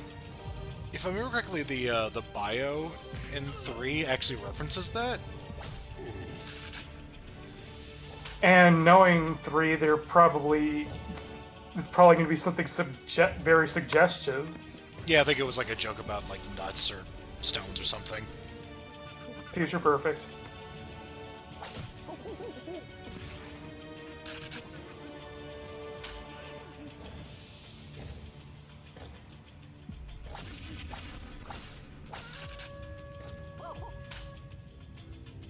Do you dislike monkeys? Well, you certainly will after TimeSplitters. I imagine Future Perfect players definitely hate the monkeys. Oh yeah. Like, if it's not Stone Golem, you're also going to be seeing a lot of Ninja Monkey. I hate them just from that fucking watermelon thing, but... yeah. That too, the challenges.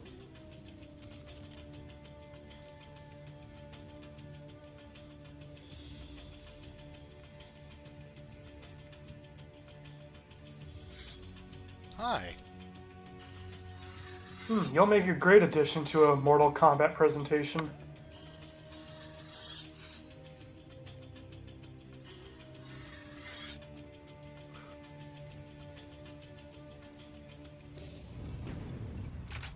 Another thing that happened in our history, apparently, these statues that have evil eyes that shoot lasers. What?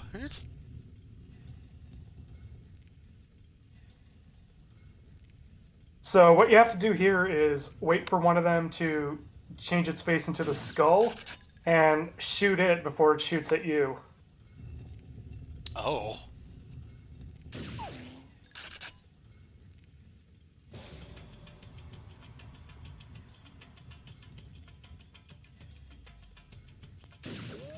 Actually, no, I don't think they shoot at you. No, they do shoot at you. I thought for a moment I was remembering wrong. Alrighty then. They shoot the sci-fi bullets at you. God, imagine if they just shot sci-fi handgun bullets. They kind of look They like would that. not- I was expecting it just to bounce all over this room. That would mean that they're not a threat at all. I don't know, if they fire enough, I think one of them's gonna hit you.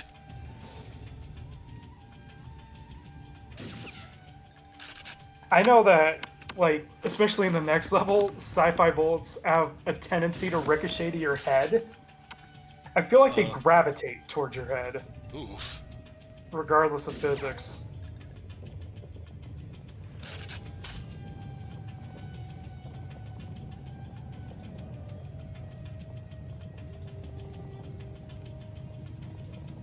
Waiting for it.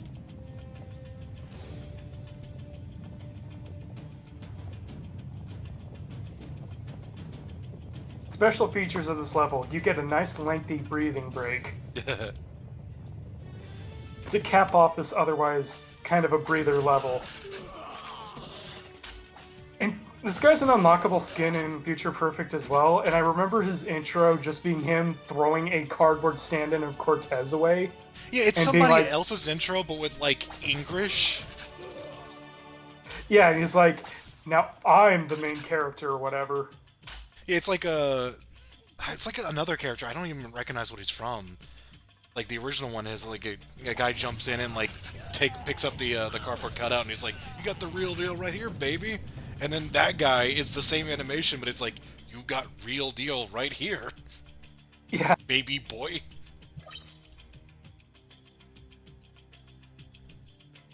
I realized halfway through I probably shouldn't have done an imitation of it, but, it was there. I just like the fact he calls him Baby Boy. You're making a parody of a parody accent. I don't think there's anything wrong. Fair. Unless, like, the stand-up comedian union gets more powerful. Forgot about this. Here you go. What? Hurry! Good luck. Thanks. I think that's just to remind you that you're playing as Cortez. By the way, the actual overarching plot is still a thing. I like that the splitter caught in the door is still there. That splitter is probably having the worst possible day of its life. I can't imagine the amount of pain it's going through. Imagine having your finger stuck in a car door for hours. No. Imagine getting stuck in a door for hours, or playing that one level on hard.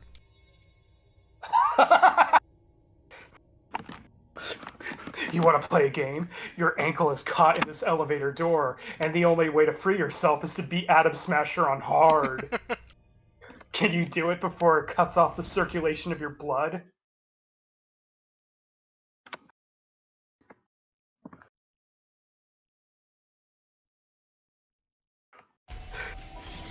Said person would be like, please give me the saw. You were hooked up to this bomb, and the only one who can disarm it is a scientist who doesn't know anything. And he's on fire.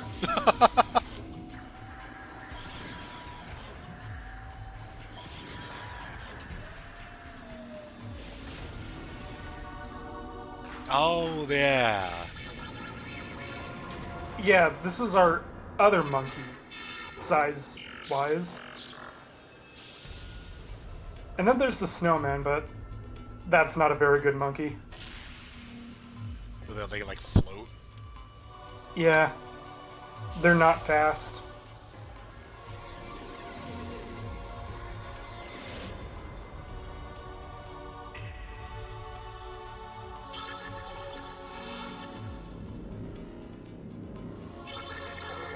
Another odd job.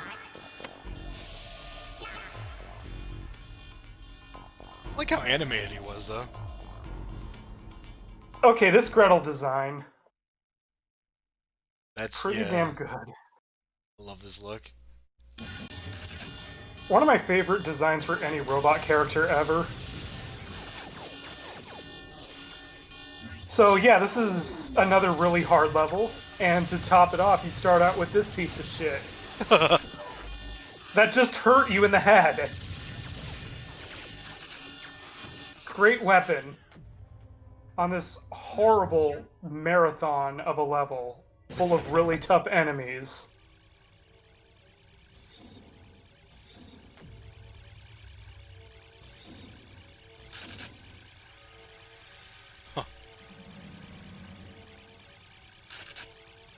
Don't switch back to it.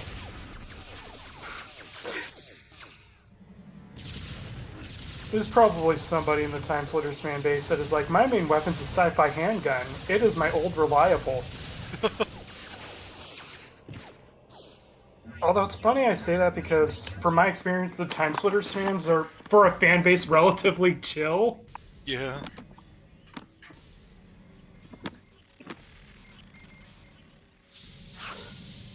Just like a good, fun shooter. We don't have to worry about any flame wars over who has the better ass, Malone or Gretel.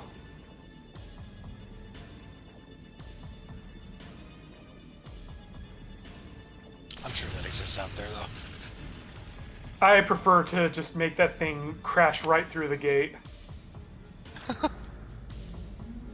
But I guess they wanted to show off that you can do that. This level's not too hard if you just go through everything carefully, just stealth it, sorta. But then the level will take like an hour.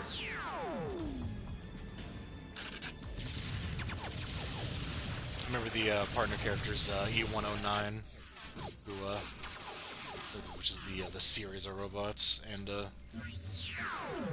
was always liked E110. Oh yeah, the one that actually accidentally gets a personality through a virus somehow. I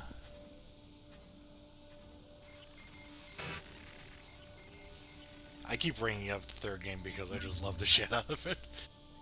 Oh, we're gonna have a field day when we get to Future Perfect. And then we're gonna reference things that could have happened to TimeSplitters 4, I guess.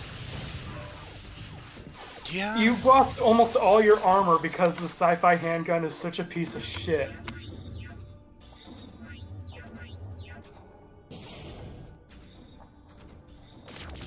Okay, these things that you have to shoot in a specific spot to instantly on the head to instantly deactivate them. Otherwise, they are health sponges. I like firing into that room and closing the door, just, you know. To protect yourself from your weapon being terrible.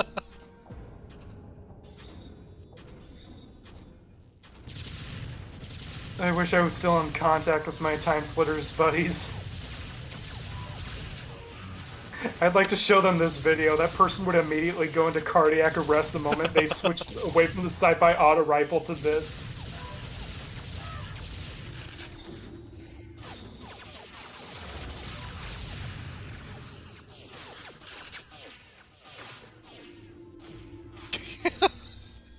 Just hearing him bouncing all over the place. All those potential self-inflicted headshots. Yeah, as you see here, there's a very, like, specific pixel that you have to hit them on. Oof. At least this player knows. What I do is just stick a Sci-Fi auto rifle grenade to them. Yeah, that'll do it. But at least they're saving the grenades for the larger enemies that take 1,000,000 shots to kill.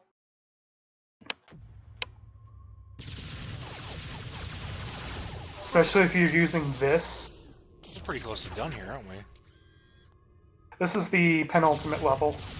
Oh, huh. Definitely feels very last level-ish. Yeah. With just the scale of the level. And the overall difficulty of the enemies. I actually don't remember what in what they did with the first game. I know they tend to like to end on like the really future levels. Yeah, first game ended on Spaceways, which was in the future, yeah. Wow, this person has a lot of balls trying to take that thing on with the Sci-Fi Handgun. It's a good death animation. God. One time the nun told me about his dad playing the Doom reboot, and all he ever used was, like, the handgun. And that has become a running joke between the two of us ever since. I think we have our own running joke of using only the Sci-Fi Handgun. I mean, to this person's credit, they're at least making it mostly work. It's Especially only hit against them a few themselves. times. Especially against themselves, considering how they almost depleted their armor entirely through 3 of their own self-inflicted headshots at once. This is both an advertisement and a decentivization to use the Sci-Fi Handgun.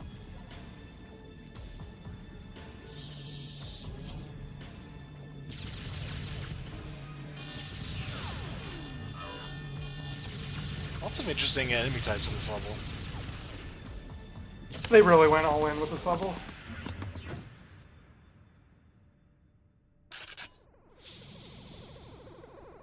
I thought for a moment they were going to try to overload that with the Sci-Fi Handgun instead of the Electro Tool. You shoot enough bouncing projectiles inside of it.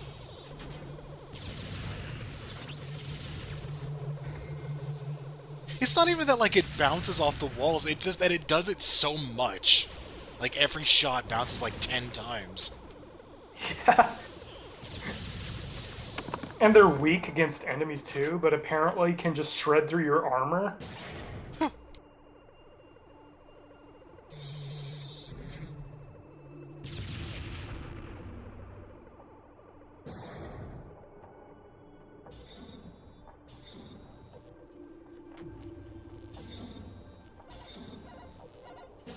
I remember there being a multiplayer level themed after this area. Yeah, the scrapyard or whatever. The evil Roomba.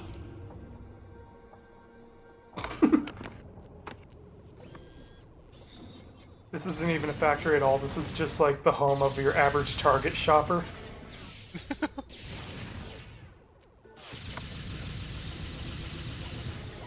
Target has a great new sale on sci-fi handguns. They're practically paying you to take them off their hands. This thing look like an ass. I should have remembered to look at the date for this level to see how far into our future this is. I was wondering, yeah. Like, this one I was especially sure to look at the dates because I know a lot of them are wacky.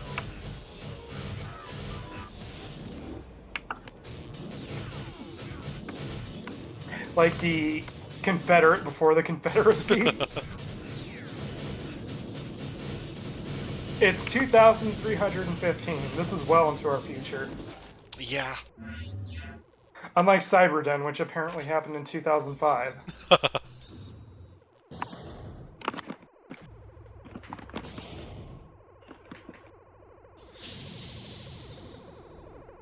No wonder people have been peer pressuring me into getting cybernetic implants.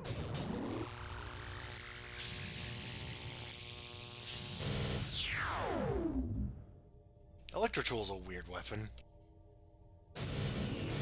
It's like machine gun, but not as good. It's kind of in one player mode. It's kind of like laser gun from Metal Slug, but with the ability to like overload stuff. Yeah, like in story mode, it can stun robots and has unique purposes, but as a deathmatch weapon, it's kind of an inferior automatic weapon. Also in Future Perfect, they have shock resistance, which can render the weapon futile. Oh, yeah. Is that the sci-fi sniper rifle? It's laser gun. You can charge it like the Mega Buster to do. They really shot the floating self-destruct drones with that. Okay. Where was I? It's kind of like a sniper rifle, but you can create a shield or you can do a charge shot. Or both. It's pretty close to the sci-fi sniper in 3. Yeah, because that had the shield functionality too. It just didn't have the charge shot.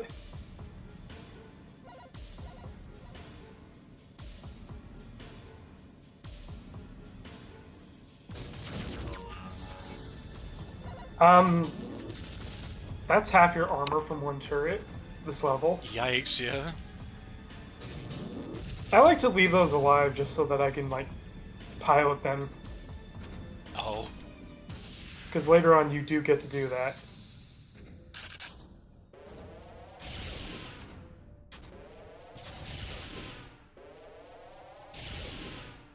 Can you use that scope? I guess not. No, but you do zoom in. I like how his lower half had like one dying gas. Oh, there's not actually like a grenade button in this game. It's just like the grenades on the auto rifle. Yeah. I mean, you still do it with a button. Oh, yeah, yeah. It's not like in 3 where you just have like a dedicated grenade button you can throw anytime. And then there's one interesting grenade that we'll get to when we get to that game.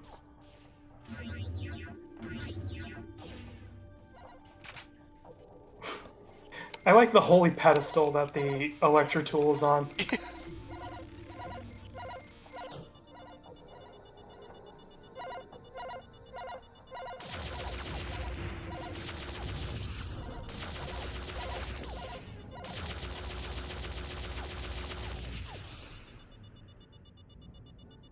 Yeah, a lot of emphasis on turning the security system against itself. Yeah. This is a pretty, verbose level. It starts and almost ends with, like, these two really big, like, lots of things to do levels.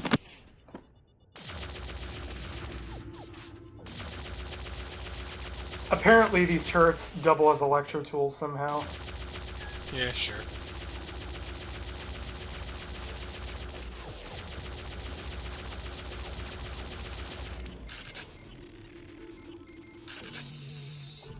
Whatever that was, we gave up on it. I don't think you even go into that room, so it's not necessary.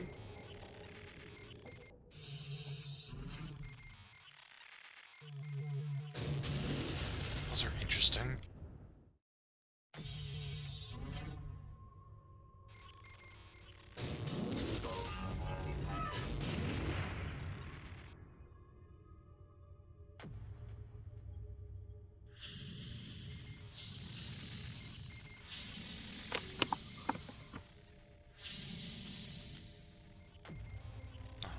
More of them? Actually, quite a big combat sequence in here, but you can use the security rail bot. Ah. And basically the thing of that screen is you just lure enemies into it.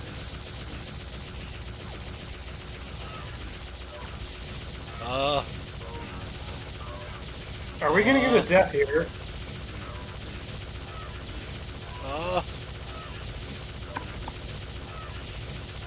Oh yeah, it's worth noting that there's a fighting game like Guts mechanic in this series.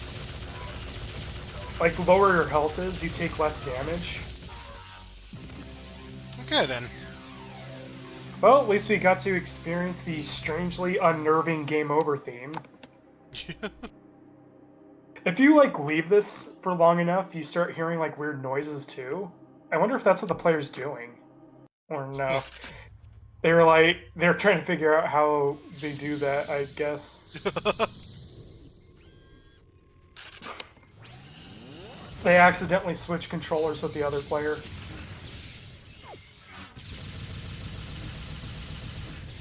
Is it really another player controlling this? They knew what the weak point was before.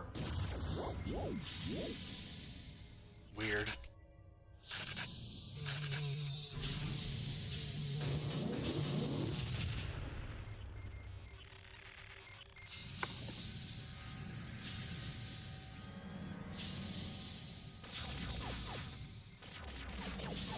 Let's try this again.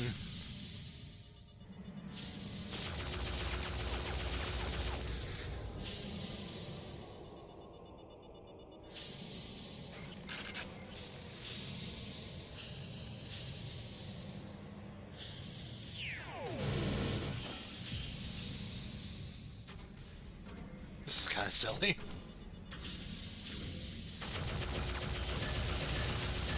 Also, yeah, that one's smart enough to actually attack that thing. Ah.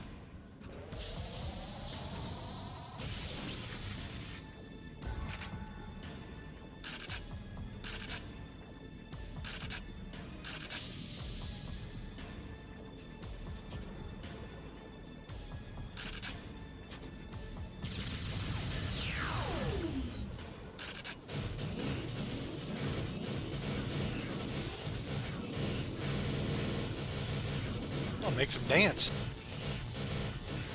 Yeah, the chassis bots are weak to that, but not the other ones.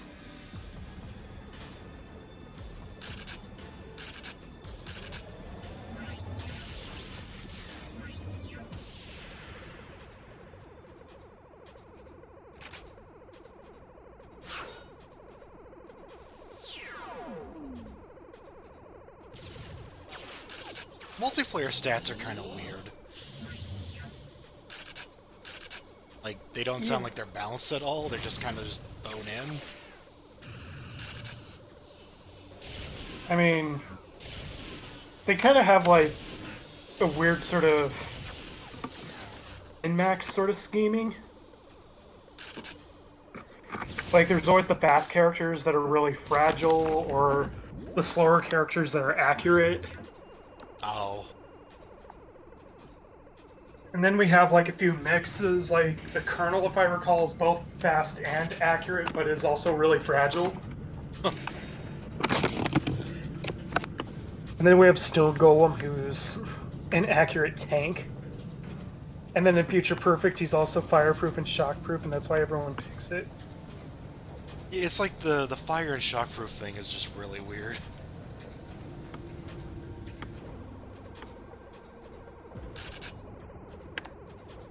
I picked Mischief because, 1, Killer Clown Lady, 2, she's one of the fastest characters in the game.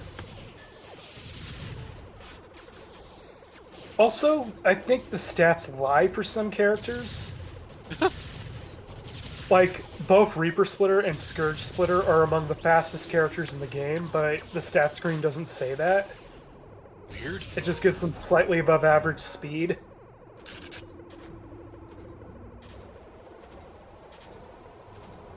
And then there's like the monkeys and like the short characters. It's just like, nah.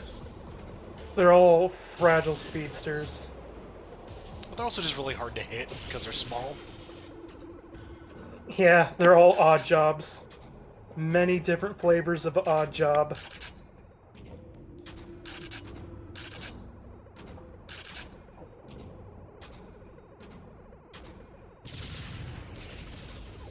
Oh god, the homing launcher ones.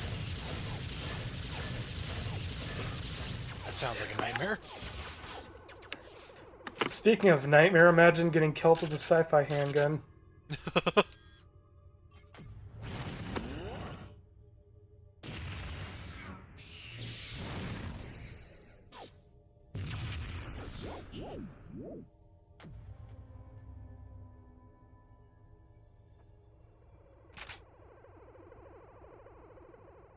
It's not really much of a music to the stage either. It's kind of weird. It's a pretty subdued song, yeah.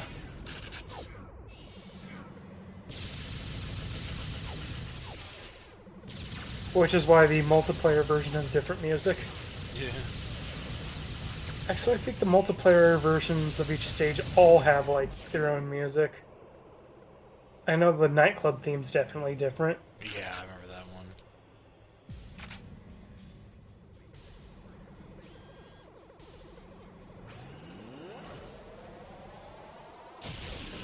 Also, the multiplayer maps brought back the streets, the construction site, and the Chinese restaurant.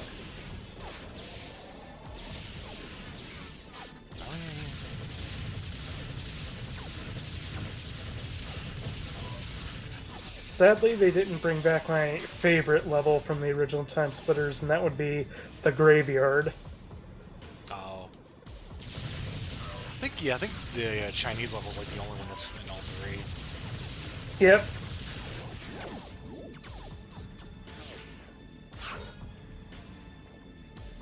I don't remember. Was Streets also in all three?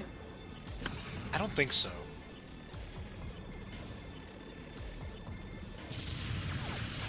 Yeah, probably not in Future Perfect, no. Just remember which ones from this game made it back to 3. I know Mexican Mission did. Mexican Mission, to a very, very lesser extent, more like a spiritual successor. There's a Siberia level. Oh, yeah. Also, virtual reality is not only a tile set in Future Perfect, but its own map.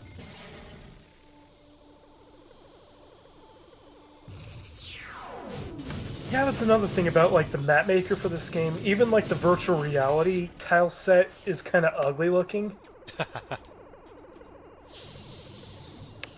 Like, yeah, the original one was, like, as basic as hell, but with this one, it just is kind of an eyesore, in my opinion. I'll have to see it again. I really wish that they finished the Gothic tile set. That was so much better than everything that they got in here. Future Perfect definitely had the best map tiles. Absolutely. Even though Compound and Lab looked exactly the same. Yeah. We still got Horror, we had the Egypt tile set.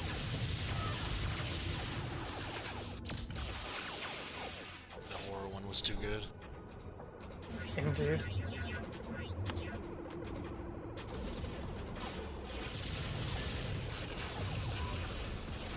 One had the castle one, the map tile set. I like that a lot. Oh, that sounds good. Particularly the room that's like a stairway and there's like a tree just breaking in through the walls. As far as I know, the map maker actually didn't change a whole lot between the games. Yeah, just like... I think in this game only they had like a big room tile.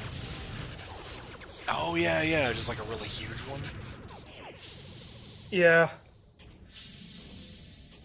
Kind of miss it in the later games, but I guess the later games felt that, I don't know, the big room was just too much to render. Yeah, I don't know. Because I do think Future Perfect might have had a slightly rushed development time from the look of some things. Also, the fact that EA published it, that can't be good. Oh, yeah.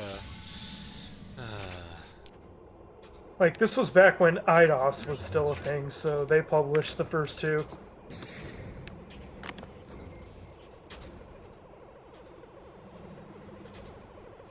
And nowadays, IDOS is Square stuff. And by IDOS, I mean just Hitman and Tomb Raider. Damn, this is a long level. I don't think we're ever going to see another proper Legacy of Kain ever again. Oops. Especially if you're as careful as I am.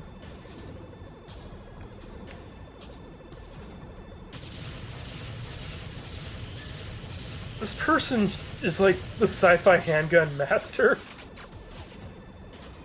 It still did a lot of damage to him. This level goes on for like 30 minutes.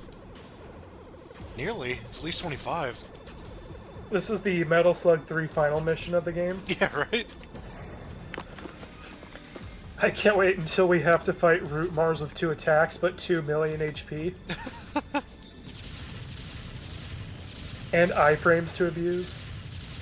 Man, if they added the Sci-Fi Handgun to Metal Slug, I'd never play it again. Sci-Fi Handgun.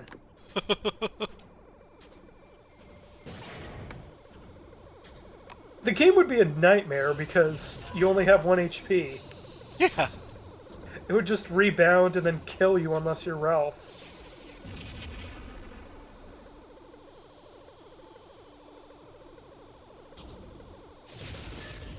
And the death animation for getting hit with your own sci-fi handgun is your character just falling to the ground and shrugging why. I like this robot strategy of firing at a wall and hurting itself. I like this player's strategy of finding blind spots so that they can humiliate the enemy with the sci-fi handgun. So this guy doesn't have cyber demon privileges, so Rocket hurts him.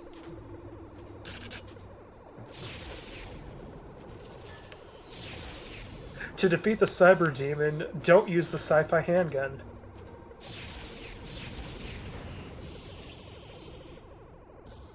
I think I've actually coded something like that in Doom before.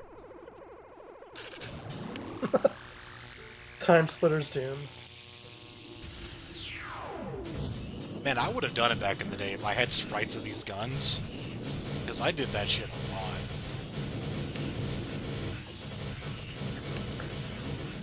TimeSplitters Tantric Perfect. We gotta make time crystals somehow. Damn it. MIDI renditions of all these songs. Oh, Jesus. That's the best thing I've ever done, I swear.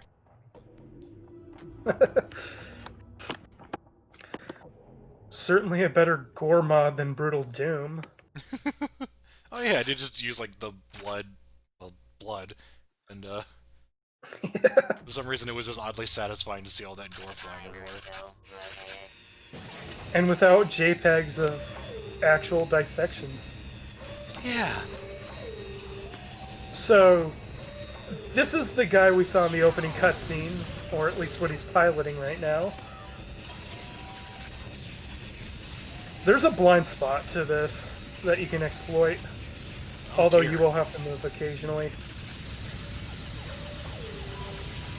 Although, honestly, this boss is more bark than bite, especially if you know the blind spot. The threat is the chassis bots that will, in the splitters that will gate in, especially on the higher difficulties. He's got like a giant battle bot.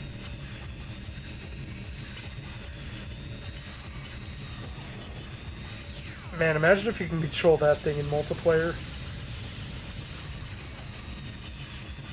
I don't know why it just suddenly reminded me of like a Twisted Metal 4. One of the unlockables from that. Oh god, one of the 500 construction vehicle bosses. Super auger.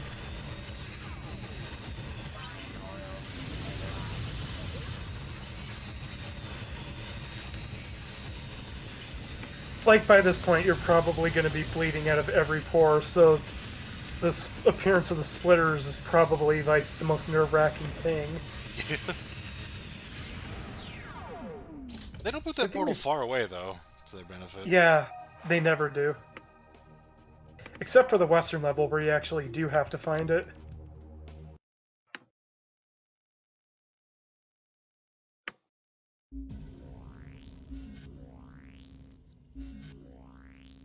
Yay, we got a new flavor of Odd Job. Yeah, he does not actually pilot that thing in multiplayer, it's just the kid himself. Also, it just dawned on me that TimeSplitters lets you kill kids. He's just a really small person. They actually straight up call him the machinist child. Oh. That is to say nothing about Edwina in the next game. Oh, yeah. Here you go. Or Joe Beth in this one.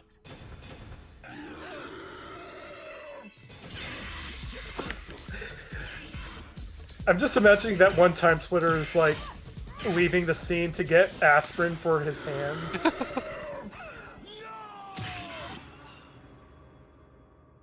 It slashed her and shot at her? Talk about overkill.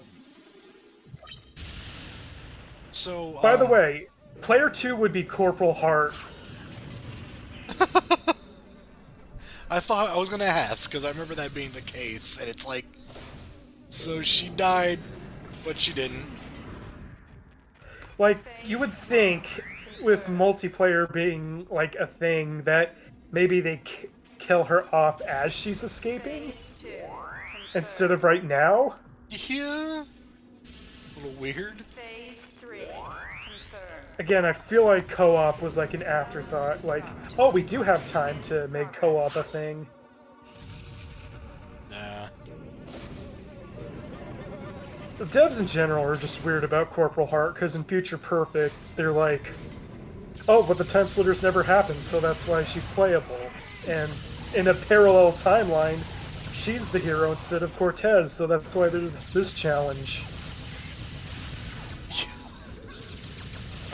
And then there's like that, I guess when we get to Future Perfect, we'll get to the other references to Corporal Heart. Yeah, I wasn't gonna spoil it, because, Jesus. These devs they're silly. I wonder if they, like, kind of knew that Corporal Heart was the more interesting design. And it's, like, kind of their way of, like, regretting not making her, like, the main character. I don't even really know why she's here. Like, because they don't emphasize that she's, like, the Player 2 character for the time-traveling stuff, so they just... Seems like she's just kind of there just to be there? Yeah. She's there to just have Cortez's back while he's throwing around in time.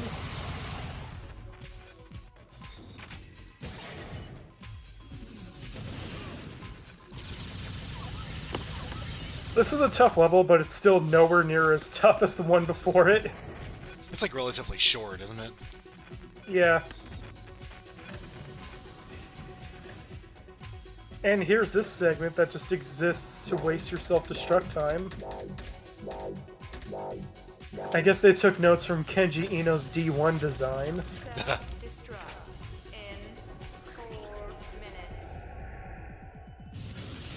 Also, if you didn't get that spacesuit, you would slowly be dying. Yeah. And apparently when you're suffocating, you're just constantly moaning in pain and wasting even more air. As if you can even hear yourself moaning out here.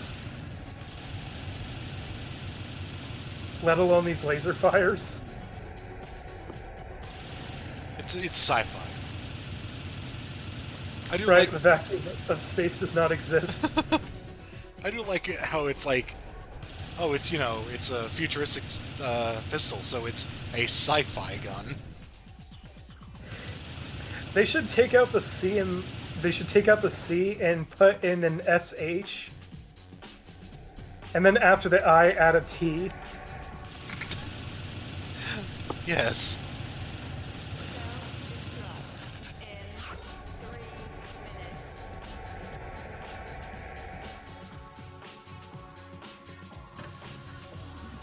The shy fit.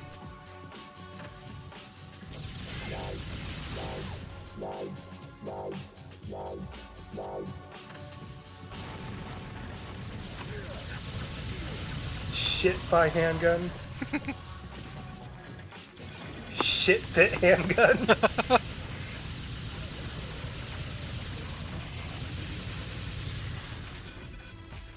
Shit fit trainer.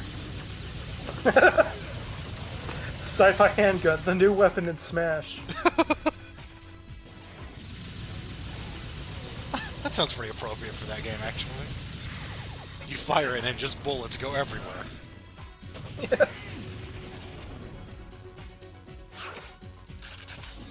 Oh yeah, the minigun. Although they added an overheat mechanic to balance it compared to the first game. Yeah. Also, alternate mode allows you to have it, like, warmed up already, but it'll overheat a lot faster. Right, I was gonna say. So, I do like that. They just have, like, different kind of ways to use it. There's so much into each weapon that they put in this.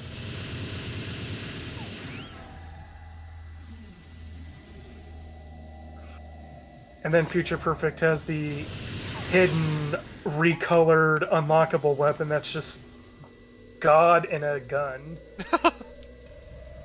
The monkey gun? Yeah. Which I don't even know why it's called that, it's just a gun. I think it's because it rapid fires bananas. Little tiny banana pellets. Ah, of course.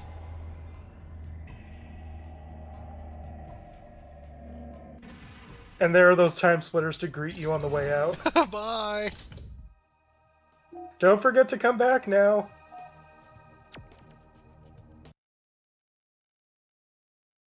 Well, that was time splitters too.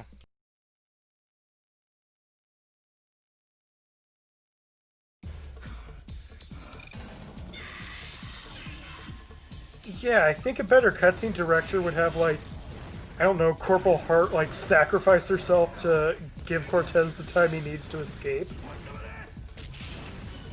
That was him? He has voice cracked, apparently. Time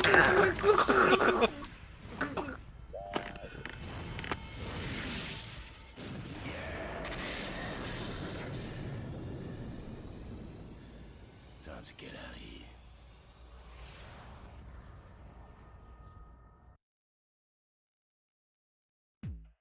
It's also just the unignorable fact that he's just like Vin Diesel's Riddick. Yeah. Also, I could have sworn at one point in the ending he said, "This one's for you, baby." He did, yeah. Oh, I guess I was too busy having a seizure. We're back in that tunnel from the first game. Oh yeah, it's moving not quite as fast.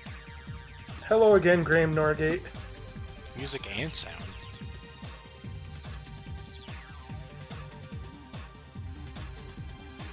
Wait, I recognize the beat to this from an actual song. Like, the melody sounds so familiar. Also, I think there's a multiplayer-only song that is this credit sequence remixed, but just has a robot voice constantly saying, "Baby, time to split." I was Baby, wondering split. what that was a remix of, and I was like, oh yeah, I hear it now.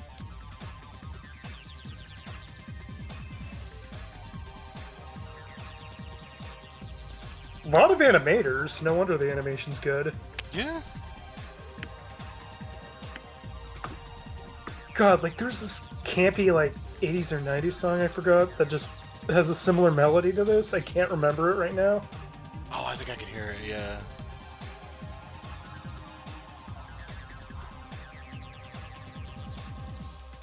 I forget, that's actually... Oh, yeah!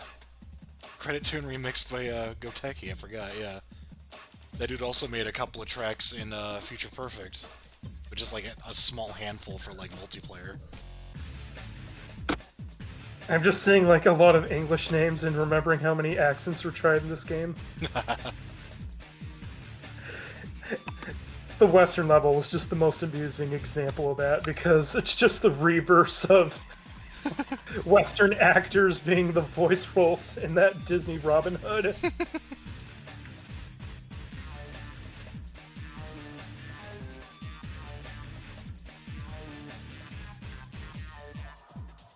Like, have, like, these marketing credits, but I never remembered any of these games actually getting, like, advertisements or anything. Oh, yeah. It's like, what did the commercials for this actually look like? I'm gonna assume maybe magazine ads, that's it. Oh, yeah. I don't remember ever seeing anything on TV about these. I've seen other games around this time period being advertised, like Shadow the Hedgehog. And then seeing Shadow cock a submachine gun and being like, I need to buy this game. I need to see how much stupider this gets. God, that was this era, wasn't it? Yeah, I think... Oh no, 2002. But I know the next one is around that era. I just mean like the same generation, the same console. Like you have a PS2, you can have this and Shadow the Hedgehog.